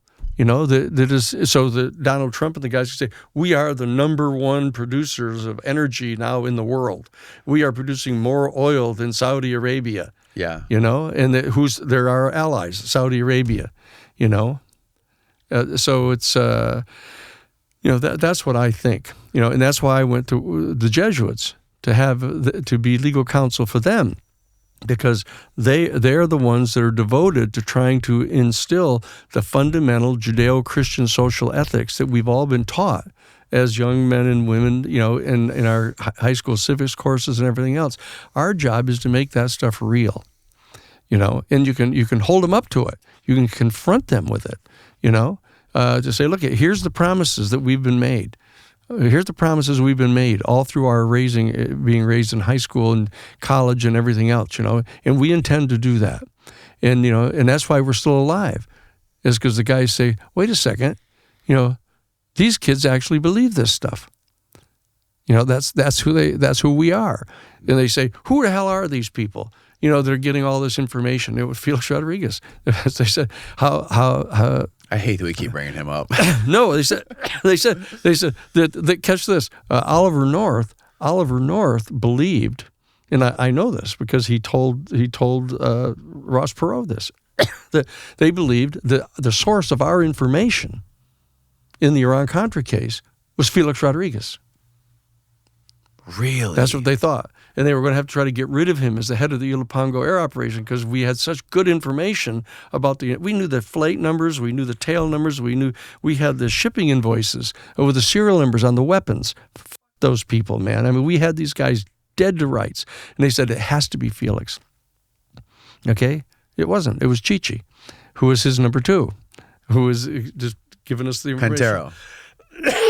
Yeah, because he was talking all the time to Gene Wheaton, and Gene Wheaton was working with us because he got really pissed off. He'd given him his airplanes. He gave him like a dozen of his airplanes to fly weapons down to the Contras. He said, fuck the Contras. They're fucking, fuck the Sandinistas. They're all communists. So he let them use his airplanes until he found out that they were flying cocaine back into the United States on his airplanes. And one of them crashed on the way back, and he got ready to file an insurance claim because he said, no, nurses, don't do that. Don't do that. Because if they send investigators to try to find the plane, and they'll find it, and it's filled with cocaine. And so Gene got really pissed off and came to us Paul Hoven brought him to meet with me. Paul Hoven was a copter jock in Vietnam, and he ran the project on military procurement, which I chaired the Fund for Constitutional Government in Washington, D.C., and we instituted the Fund for military spending, right? And we were overseeing the whole project on military spending to go after the $500 coffee pots, the $300 hammers, the $800 screwdrivers that they have, all that shit, And so we put together the project on military procurement.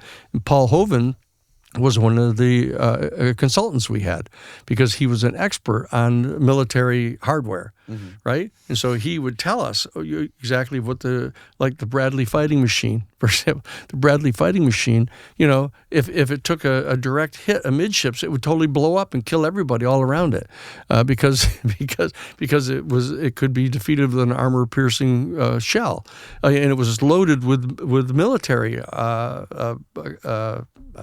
what do you call it? Provisions. They kept the shells inside the tank, and so you hit the Bradley fighting machine. It could go 60 miles an hour on the open highway, but the fact is it could be penetrated by one armor-piercing shell. It would blow up and kill everybody, all within like 150 yards of it, which all the guys who were around it, would get killed, and still they just kept pushing it forward because it was a multi-million-dollar project, and so that I was there as the head of that program.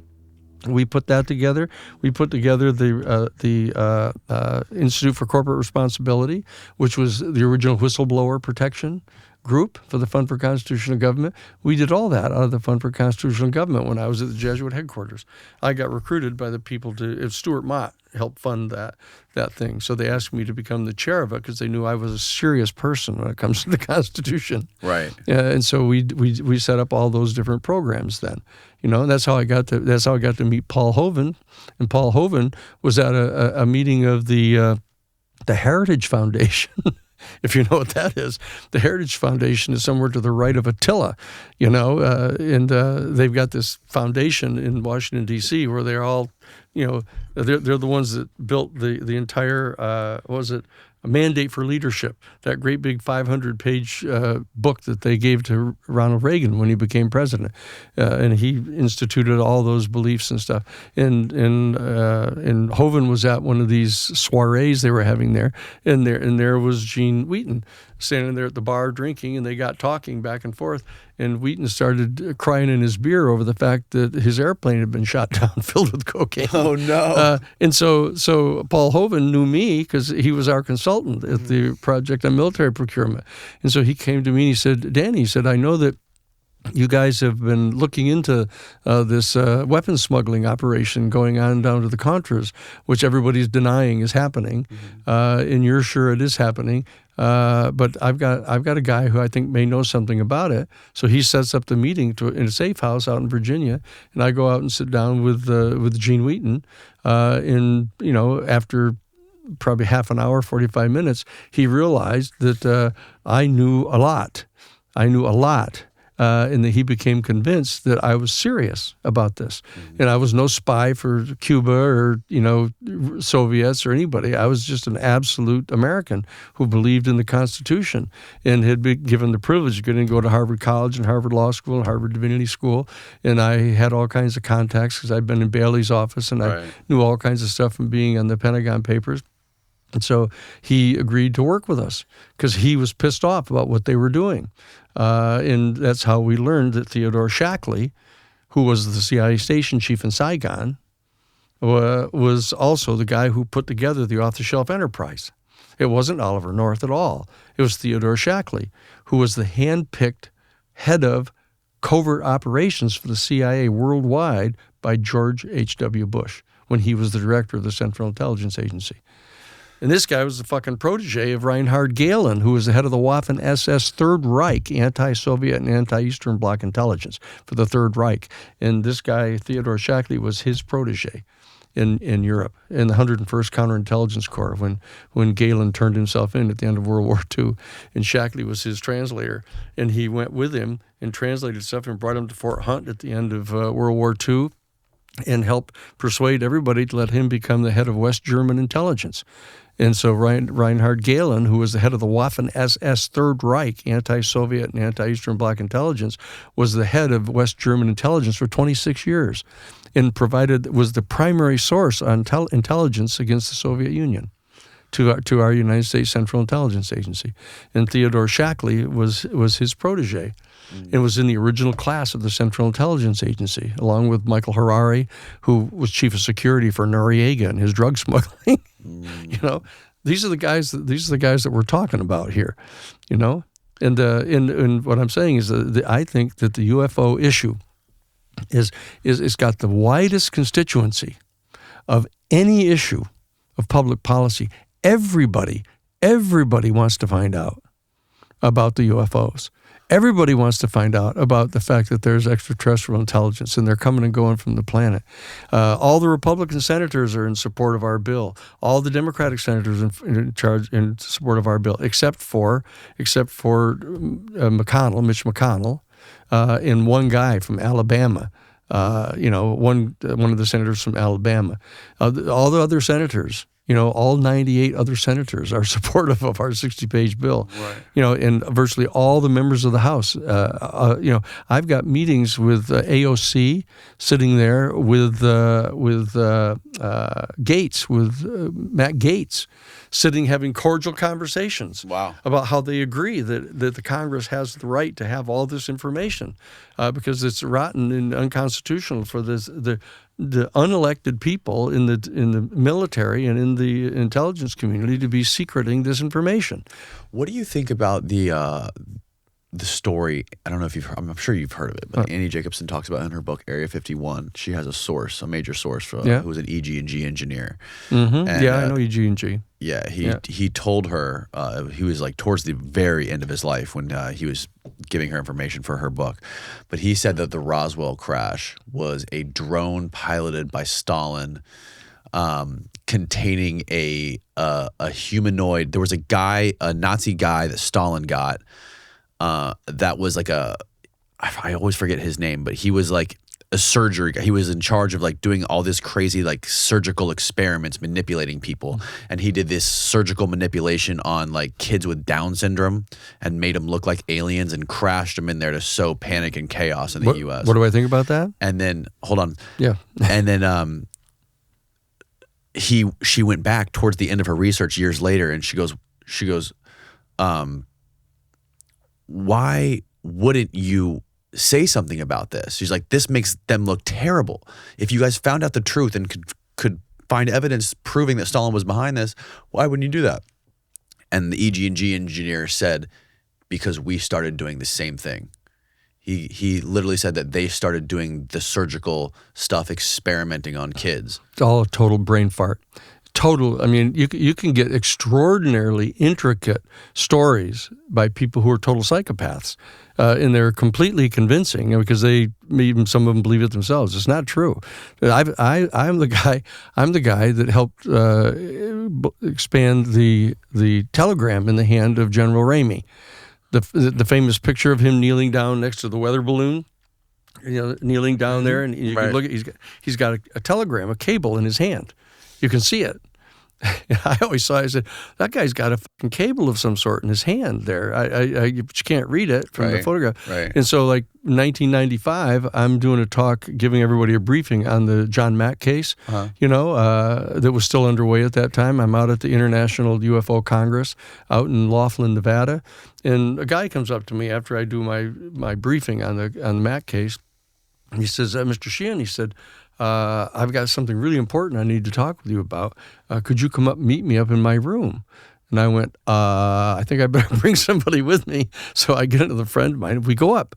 And he says, I think I've found the photographer from the Roswell newspaper who the editor called him at 2:00 in the morning after the July 8th, banner headline in the Roswell paper that everybody's seen about flying saucer, that they found a flying saucer and it went out over the AP wires and everybody was going ballistic, right?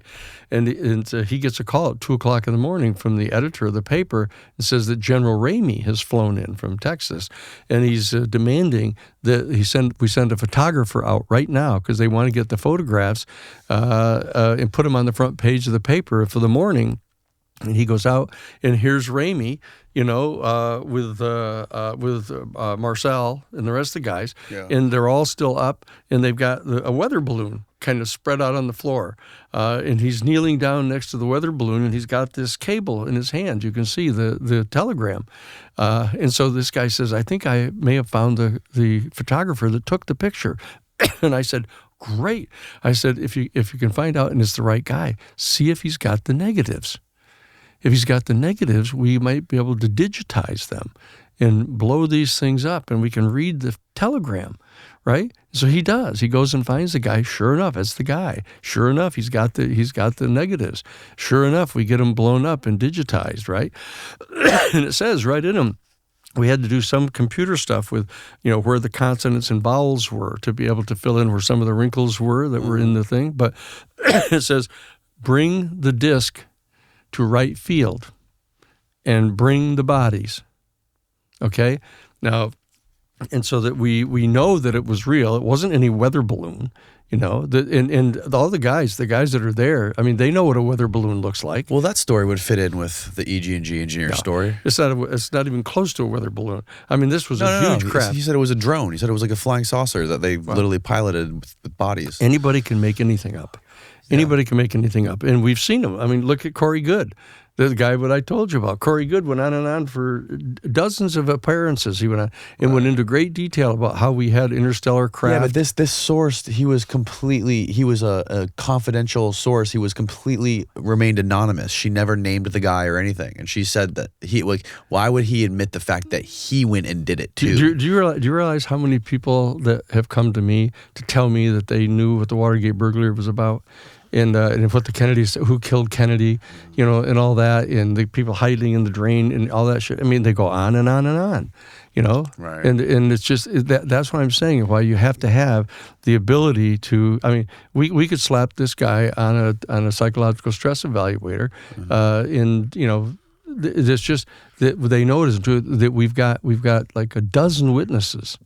Who've participated in that, who saw the crash debris, and it's not a weather balloon at all, and that they've got multiple I agree, it bodies. definitely wasn't a weather balloon. They got multiple bodies, and they didn't find a bunch of people that were kind of human mutants, and they kind of operated on them and put them in a weather balloon and flew, or a drone and flew.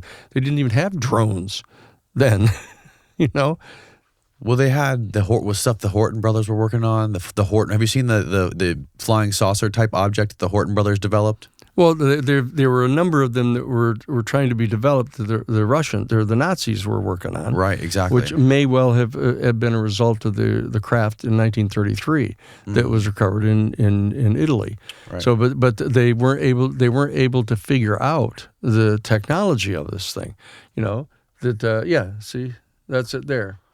So what are we looking at here? That's the telegram right there. This is the telegram that was in the guy's hand in the photograph. That's in Ramey's right there. See it? Yeah. Oh, wow. See it? That's not a weather balloon. That's not a conversation about a weather balloon. Right, no. They're talking about the disc. Where does it say Wright Patterson? It says right field. Oh, right field. See, that's what it was. It was right field at that time. It wasn't Wright Patterson until later. Oh, wow. But it's take it to right field. And here's all the stuff here. See? Yep. Right field. And they talk about we're going to send out a weather balloon story for a cover. Huh. See that? Right. Yeah. No, yeah. It was definitely a cover up. Yeah. It's one of those kind of things where not in 1,000 years would they think that you can see this. Would you ever be able to see the telegram that he had in his hand? Right. So I say that nobody's going to be smart enough to do that, to have a fake telegram in his hand and think that 30 years later somebody's going to find the technology to read it. It's just like eventually we'll be able to get the Zapruder film, and we'll be able to have a technology that can track the heat signatures of the bullets in the emulsion on the negatives. We're going to be able to do that, and we'll be able to find the actual heat signatures of the bullets, and so you'll know exactly where the bullets came from. Yeah, and by that time they'll all be dead, and that's That's What is that? What did that say, Steve? However, this book written. Oh, this is talking about the EG&G engineer, right? Yeah. Yeah. In this book written by Andy Jacobson, a respected investigator reporter offers such contrasting explanation for the Roswell mystery that I suggest you clutch something solid right now. Yeah, this is what I just explained to you. According to the Telegraph, Jacobson suggests that the flying object crash into was an earthly machine. She also reported to suggest it was sent by Stalin. Blah, blah, blah. Down here is where it gets interesting. Maybe it's right here. She's in children. Stalin apparently believed that it could have been said they sent a plane full of these children created with the already exiled Mengele. Mengele, that was the guy's name, the Nazi. Mengele. Mengele. Yeah. Mengele's help over to the U.S. in order to create mass hysteria. However, the remote piloted plane, which wasn't a flying saucer, crashed. But yeah, so the Horton brothers and a bunch of these guys that were working with the Nazis, they had all kinds of crazy sci-fi looking shit they were working on that looked like flying saucers. No, I mean, what I'm saying is that we've got 40, above top secret witnesses testifying to the recovery of the UFOs, and that these are not craft made by the Soviets or. So it goes back to my original question: is if we have 40 of these people, do you really think we're going to get these people to let the cat out of the bag? They've already given it. They've already given sworn testimony to the Senate Intelligence Committee under oath. I'm talking about the private contractors, Battelle. I'm talking about these companies. Well, once we get subpoena power to go after them, and I can tell you, people all the time don't want to talk. They have in any case you're going to do are going to lie, are going to cheat and hide the stuff. They're going to do all that. Mm-hmm. You have to have professionals that know how to get that stuff. Mm-hmm. And as long as the Congress has made the decision that they're going to get it, they'll get it. Now they'll do everything in their power to try to stop it because it's worth trillions of dollars. If they can get the patents on anti-gravity technology, if they can get a patent on superluminal speeds of a vehicle, if they can get a patent on the metals that can withstand that kind of G-forces and stuff, if they can do that, it'll be worth trillions of dollars for them. Right. So they'll go to almost any lengths to refuse to do this. So that's why we have to have the power of the institution of Congress to be able to get behind this, and that's why it's a slow process of being able to bring these people on. But we've now gotten the virtually unanimous support from the Democratic and Republican senators, and almost unanimous support from the members of the House. But for these few guys, Mike Turner, who is the Republican head of the Intelligence Committee, who comes from the 10th Congressional District in Ohio. Wright Patterson. Wright Patterson, and that is the Chief Field Office for Radiant Technology. That's where they are. And the other guy that he brought on is Mike Rogers, who's the head of the Armed Services Committee in the House, who comes from the 2nd District in Alabama, right next door to the Redstone Rocket Range. Okay, and that's the home office of Radiant Technology, and they've got the program which is called Prompt Global Strike.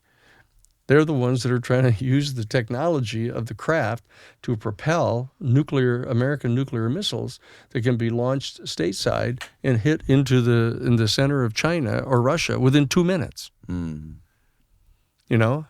sure they'll do that. I mean, that's perfectly logical that they will. The old Sufi saying is when a pickpocket meets a saint, all he sees are his pockets.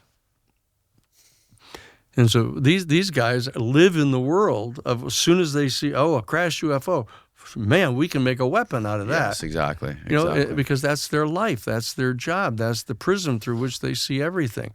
So you can't really hold it against them that they want to do that. That's their mission. What sort of terms do you think they'd be willing to negotiate with to let the cat out of the bag or to disclose all this stuff? Like, would you have to tell them, look, you can still control it, you guys still own it? If you would give them the patents, on it, and you'd let them own it in perpetuity, so they could make trillions of dollars, that they could be making billions of dollars on every single craft that the United States built, that used that technology, and they could give the money to their shareholders so that they'd be all could have more yachts, or more country houses, or give their great grandchildren and nephews, a Mercedes for their 16th birthday. I mean, these people are completely insatiable because they've got a hole in their soul. That they do not experience any kind of unitive experience. I mean, experientially, that somehow that the universe is some kind of harmonic, unified whole, that they don't have any sense of that at all. Everything is dialectical, everything's confrontational, that there's bad guys all around all the time, that they develop an entire worldview. What does that do to your mind and to your psyche when you have these secrets and about these secrets and nobody else does, only you and a very few people on earth know that this shit exists? I wonder what that does to your worldview. Well, the people who are into power, it's a chakra. It's the third chakra. The third chakra in the human body is rooted in power, the lust for power and control. Yeah. And it satisfies that. People feel privileged, and people all. I mean, if you have a Super Bowl ticket and get to sit in the box, the head of the NFL with them to watch the Super Bowl game, why are people getting off on that? Why is that? Why is that exciting some people so much? Yeah. And other people are ho-hum. They don't care about that at all. But a worldview is an extraordinarily important thing. That's how I ended up eventually at Harvard Divinity School, is that, that I'm in F. Lee Bailey's office. I'll tell you a story. I'm sitting in F. Lee Bailey's office, right? And it turns out that what had happened is this little old man who owned a little mom and pop grocery store in Boston, in the north end of Boston. A Friday afternoon, two big no-neck guys come into his store and say they want to sell him Angulo fire insurance company. And he said, "I don't need fire insurance. I've already got fire insurance." And they said, "Well, you don't have kind of fire insurance that'll keep your place from being burnt down next Friday night." And he looked at them like that, and he just rolled up his sleeve and he said, "Look you see these numbers right here, tattooed on my arm? I got those at Auschwitz," he said. "You people don't fucking scare me at all, because I've been through the worst." Big mistake on his part, because what they did is they found out that he had a daughter, single child, who was like 8 months pregnant with her first baby. And they tracked her down on the Mass Pike and chased her down on the pike, and she pulled off the road and went into a phone booth to try to call an emergency call to get help. And they got out of the car and shotgunned her right through the glass and killed her and the baby, and she was dead. And the shit hit the fan, and it was on all the newspapers, the Boston Globe, all over the place, right? Who were the ones that killed her? It was the Angulo brothers, Mikey Angulo, gave the order to kill her, and I'm sitting in the office. with Lee Bailey, right? Mm-hmm. And I get a call from Lee, and he says, "Danny," he said, "have you seen the stuff in the papers there about the killing out on the pike?" And I said, "Yeah." He says, "Come on in here. Come on down." So I go down the hall to his office. I come down, and here's Al Johnson, who's the managing partner at the firm, and Bad Andy Tooney, who's Andy Tooney, who was the head of the Strangler Bureau that caught the DeSalvo, the Boston Strangler, right? That Bailey got appointed by the court to defend him, and Bailey stole Andy. He was the head of the Strangler Bureau for the Massachusetts State Police. So they're sitting in the office, right? And they're saying, "Oh yeah, you see this thing? I'm anticipating getting a call from Mikey Angulo to ask us to defend him on this thing, because what's happened here is, catch this, is like 3 to 4 days after the killing, and with all this roaring going on in all the news media, somebody drives past the place where she was killed like 100 miles an hour and tosses this guy out of the car and bounces him down the highway, and he's laying there dying beside the highway. The Massachusetts State Highway Patrol find him, pull up and find him laying by the road, and they recognize him as one of Mikey Angulo's people. He said, "Joey, Just, you're dying. He said, tell me who did this. What's this about? He says, are you the guy that pulled the trigger on this lady? And he said, yes, I am. He said, well, who told you to do it? Who gave you the order? And he said, Mikey Angiulo. And then they bring the ambulance, they bring him to Mass General, and he survives. He lives. Whoa. And so now they're getting set to shit. prosecute him, and they're going to turn him on Mikey Angiulo, right? And so Lee calls me into his office, and I'm sitting there with Lee and Al Johnson and Bat Andy. And we're sitting there, and he said, I'm anticipating he's probably going to call us or try to retain us to represent him. He said, Danny, you wrote your honors thesis at Harvard College, right, on like the Fifth Amendment and the right against self-incrimination. So I said, yeah, I did. I was predicting the Miranda decision in my thesis at the college, and he says, so he says, that I want you to stay here because I'm expecting a call from him. And the door opens, and his secretary says, Lee, she said, it's Mikey Angiulo. So I'm sitting there in the office, and he goes, look, here, he goes over and he picks up the telephone, and you hear him say, yeah, Mikey, yeah, I saw that. Oh, shit, yeah, that's really terrible. Yeah, no, I hear you, yeah. No, we'll do that. We'll represent you. Yeah, no, that'll be $1 million cash. Anyways, he says, and that's for us, but for the investigation thing, the Moriarty and Associates, that's another $1 million. Whoa, no, Mikey, no, hey, well, Mikey, well, f*** you too.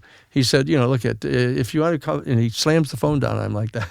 And so he's sitting there and he's laughing, and he's saying, oh, he says, look at, and he reaches in his pocket, and he takes out his wallet, and he takes out a $100 bill, and he lays it on the table, and he says, $100. He calls back within 15 minutes. And Al Johnson reaches in his wallet, takes out a couple of $50 bills, and he says, "Okay, 10. I got 100 on 10. He'll call within 10 minutes." And Bat Andy says, "I'll take a piece of that." He says, "Look, I'll take the 5 minutes. I'll take 5 minutes." So Bailey turns to me and he says, "Danny, you want a piece of this?" That's literally, "You want a piece of this?" Yeah. I said to myself, "What the f*** am I doing in this room with these people?" I said, I do not want to be here. And we'd already found out that he was on Index 4 anyway. I already told you. Right. So I get up and leave the office, right? And so a day later, I'm sitting in my office, and it must be 5 o'clock in the afternoon. So in walks Lee with Mikey Angiulo. He comes walking in, and Mikey, he says, "Danny, this is Mikey Angiulo." And Angiulo walks over and sticks his hand out at me like that. And I sit there and I just look at him. And I say, "Yeah, I know who you are. I know who you are." And Angiulo says, "Oh, Lee says that you don't want to help me. You don't want to do anything on this case. He says everybody's got a right to have a defense." And I said, "Not from me." And he says, "Well, look, I want to have you kind of help me on this." I say, "Look, let me be really clear, Mr. Angiulo. I wouldn't piss on you if you were on fire." Right. You understand? And he just looked at me, and Lee almost crapped in his pants. And I said, because look, I said, I know who you are, and I know what you do, and I think that you kill people, who you think betray you. Mm-hmm. So I don't ever want to be in a position where you're ever going to think that I'm going to betray you, because I won't put a pencil to paper to help you. Right. So I'll never have to worry about betraying you. And he just looked at me and he just burst out laughing like that. That's incredible. But I just would not have anything to do with these people, And so I realized that it's just a completely different worldview. And so I would talk with Lee about, why, you got this whole practice, you're a great criminal defense attorney, you got this entire private investigation firm, of Moriarty and Associates, just to figure out all the facts on everything, right? And I said, and why don't you do something good? About this, you got a whole lot you got a lot of notoriety. You can do really good things. It was like talking to a wall. It was like, and he said, no, everybody's got a right to a defense, Right. And I said, yeah, but these are professional criminals. I mean, they're total gangsters, these people. Right. He said, well, everybody's entitled to a defense, and so I got into this kind of row with him. So I leave that Friday afternoon. I'm staying in his place over on Beacon Hill, right? Mm-hmm. And he's living out in Walpole or something because he's now married to his third wife, and so I'm staying at the place. So I go to church on Sunday morning over at was St. Cecilia's. So I go over to St. Cecilia's, and I come out of church, and I'm kind of wandering back over to her Beacon Hill, and I stop in at a bookstore, and I'm kind of looking around at the books like I do sometimes, and I found John Rawls' Theory of Justice. John Rawls is the head of the Department of Philosophy at Harvard University, and he's written this major treatise on justice. And long story short, I read through the thing, and he says that there's this whole group of people, which he calls the intuitionists, who are the ones who make these kind of statements like all men are created equal, endowed by their creator with certain inalienable rights and their life, liberty, and pride. They've got all these rights and stuff, and they are a counterforce in our country to what they call the majoritarian utilitarians, who, if our people are faced with a choice between one policy or another, they will pick the one theoretically that generates the greatest good for the greatest number. Right? John Stuart Mill, utilitarianism. But he says it doesn't happen that way. He says if that were true, what Rawls says in his Theory of Justice, that then the 90% of us that are white would still own the 10% of the people that are black. He said, but we don't, because there's this other group called the intuitionists who keep making these kind of proclamations about natural law and their natural rights and all that. And so I saw it. So I bring it home, I buy a copy, and I go home and I read it. And I call up John Rawls.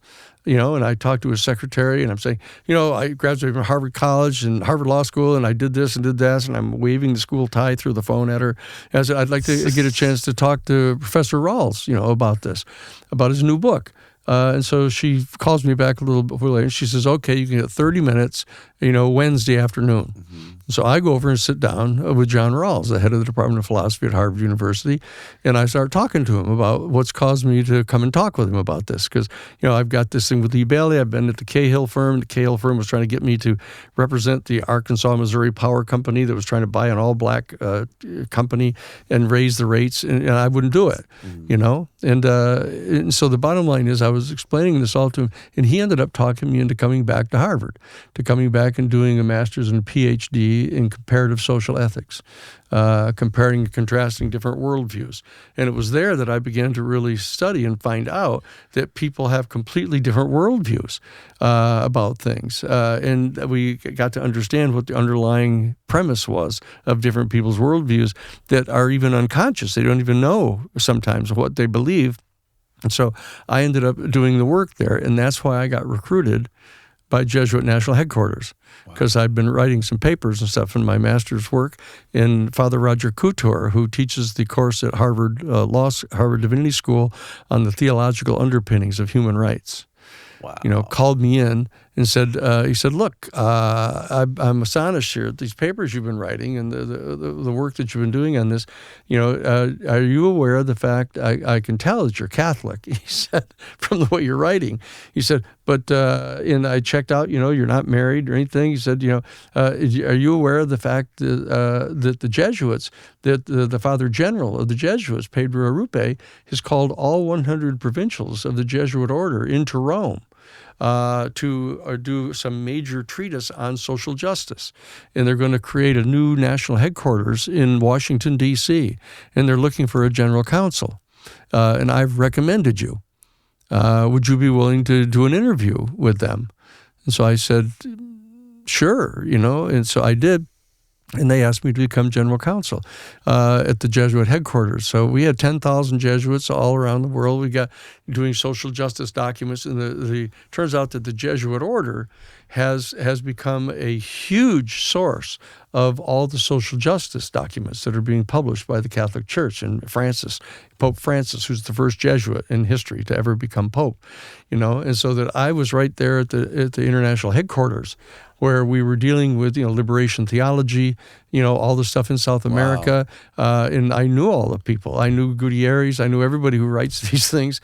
I got to go to Rome and meet with the Superior General, with Pedro Arrupe, and so that I was right in the catbird seat. And what I brought in the professional investigators. from Lee Bailey's office, the people that were in Moriarty and Associates, because they all knew me. Right. And they knew that I had thrown this big shit fit and that I wouldn't work for the organized crime people. I wouldn't do any of that stuff. And so these guys were all calling me up saying, "Oh, you've got anything I can do to help you? Can I help you with some stuff that, you're doing the kind of things that I always hoped that I could really do?" And so we became this source of them getting to do good things together, right? And so here I was at Jesuit headquarters, so I had access to all the Jesuit guys around the world. I had the investigators from Bailey's office, and we started putting together a group, and I had access. The secret that I had, is that William Johnstone Taylor, who was appointed to me to be my chief investigator, 3-tour Vietnam Marine Corps CID, Criminal Investigation Division, liaison to the CIA in Saigon, was my investigator. And he'd been there 3 tours in Vietnam, so he knew all the guys coming through Army, CID, Office of Special Investigations for the Air Force, the Naval Intelligence guys. He knew everybody.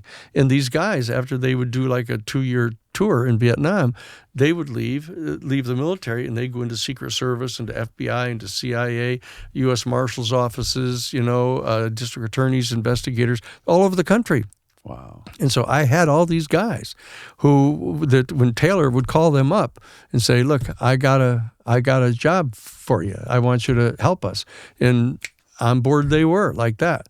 And we had guys, I had the commander for United States Army CID, working with us, telling us everything. I had Gene Wheaton, the head of the U.S. military mission in Tehran, who had been the chief of security of the United States Marine Corps at Khe Sanh. These are the guys, and some of it had to do with the fact that I was from Harvard Law School and, Right. Lee Bailey's office, and they all said, "Whoa, shit, this would be cool." And so I got all these people to come in to work with us. And this was the best thing they'd ever done in their whole life. Everything we did, they were just totally delighted that they finally got to do something good, And so that's what we are. That's what the Christic Institute was, until Bush ordered them to yank our 501c3, saying that we were engaged in political activity because nobody had been ultimately criminally convicted of the charges we made against them because he pardoned them. Right. And so I don't mind. People go, "Oh, he yanked your 501c3. So what? We'll get another 501c3 and we'll become the Romero Institute, which we do. And so we just keep going. And so that's why Lou Elizondo called me when he brought the videos and stuff. He and Chris Mellon brought the videos to the New York Times and showed them all to them, and the Pentagon started shitting on him, and say, "We don't know who Lou Elizondo is. There's never been any such thing. There's no such project at the Pentagon. We're not investigating UFOs." He called me up and asked me to represent him.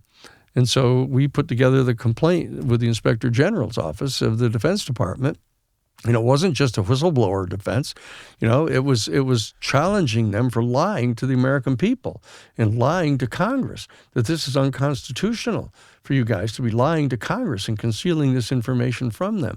So we brought in this huge complaint into the United States Inspector General for the Defense Department and basically sat there briefing the Inspector General. And as we started briefing him on what was really going on with the UFO issue, he was just flabbergasted, and instead of being mad at Lou for having blown the whistle on these people, he started bringing in officers in full uniform sitting around the desk, and we would sit there briefing them on what was going on, and their eyes were like big as saucers. Holy shit, you mean this is really true? The J2, the guy that was the head of intelligence for the Joint Chiefs of Staff, Yeah.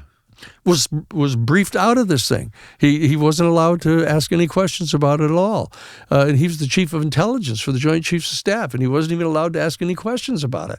And these guys were furious. So we've got guys all through the military that are pissed off at these guys.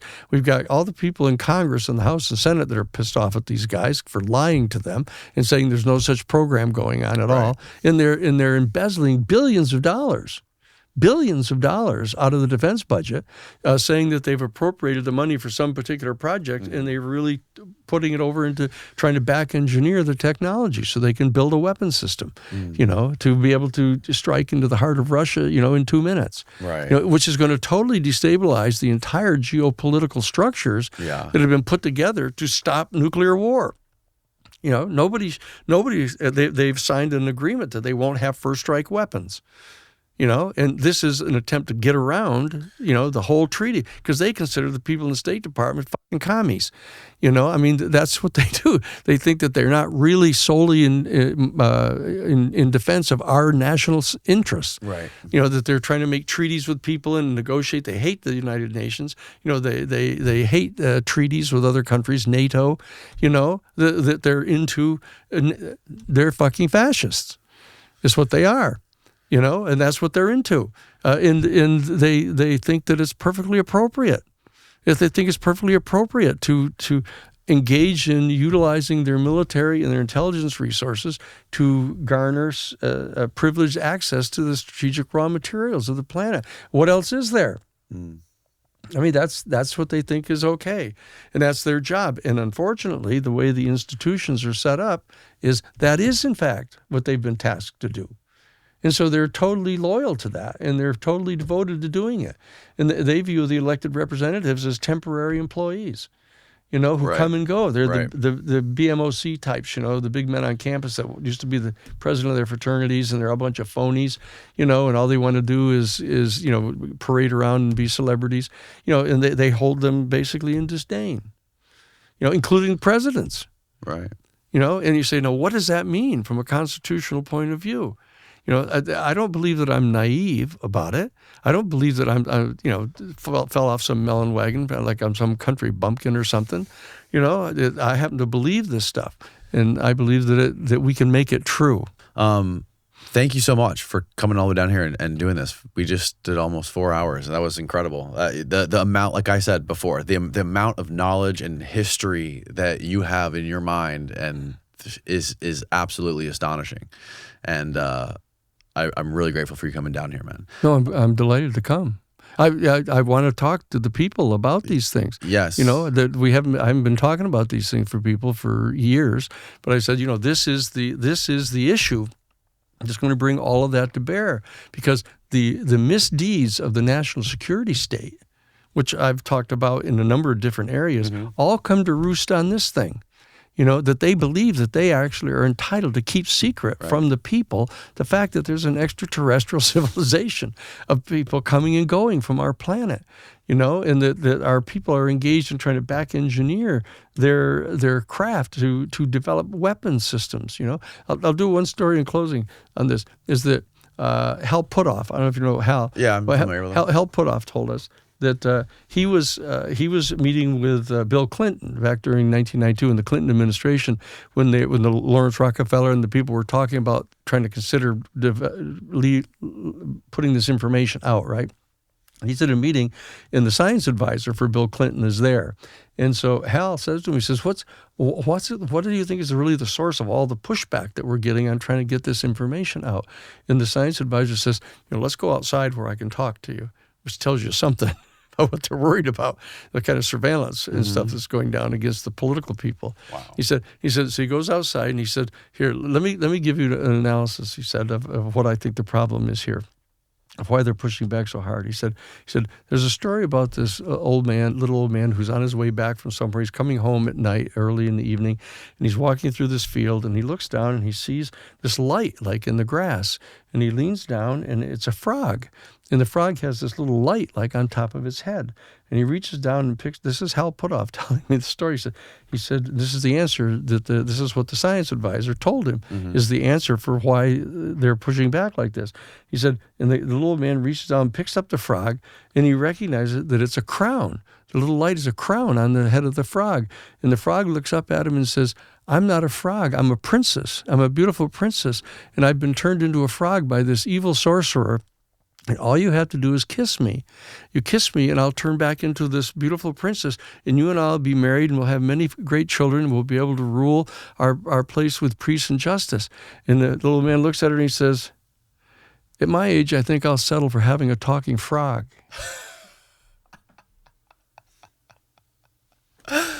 That's good. Okay? That's what we've got happening here. These people are willing to settle for a talking frog. You know, just like Woodward and Bernstein were willing to settle for just that they caught creep money going to the people that burglarized the Watergate, you know, and let the whole other thing go. Right. You know, they're missing out on this astonishing opportunity for our entire human family to enter into an entire new era, you know, of safe energy and plenty for everybody and a positive relationship with an entire extraterrestrial civilization. Mm-hmm. And all they can think of to do is how to make weapons out of it so that we can, you know, shoot a missile into Russia in 2 minutes. That's a serious problem. And I don't think the American people are going to support that. I think the American people want to know the information about this. I think that they want to, and I want to have the people understand that the national security state has to be disassembled because the United States has become the Russians, has become the bad guys that are plying their trade all on behalf of establishing full spectrum military dominance over the planet. You know, we're living at the heart of Rome. You know, people all like to believe that, oh, if I were in Rome, I would have opposed slavery, human slavery. Or if I'd been in the South in the 1800s, I would have opposed slavery. No, you wouldn't. They would be just as passive as a lot of the people are now because they don't think they're involved. They don't think they can have any effect upon anything. That's what the New Paradigm Institute is going to be saying. You have to be citizens. You have to step forward. You have to pay some attention to what's going on here. You know, you got jobs, you got everything else. We're not asking you for an awful lot of time. What we're saying is all you have to do is go to newparadigminstitute.org and, you know, get as much information as you want or as little as you want. It's going to be very informative, very entertaining. You know, and you can be actively participating in helping to get the Congress to do the right thing about all this. You know, and you can tell your great grandchildren that you were there. I mean, we're at the time where the protocols are going to be established that are going to control our relationship with an extraterrestrial civilization for 10,000 years in the future. I'm ready. I'm ready for it. You know, this next year is going to be quite a whirlwind, I have a feeling. Oh, absolutely. Especially with the presidential elections coming up and everything that's going on in Congress with this Grush guy. And I can't wait. And thanks again for enlightening me on all this amazing information. You're more than welcome. NewParadigmInstitute.org. I'll link all your stuff below. Please. And also, I want to ask you a couple more quick questions, but I'm going to do it after we wrap up this podcast because I don't want to get this video nuked by YouTube for asking you these questions. So it's going to be on our Patreon. Okay. So that's also linked below. Good night, everybody. Good night, everybody.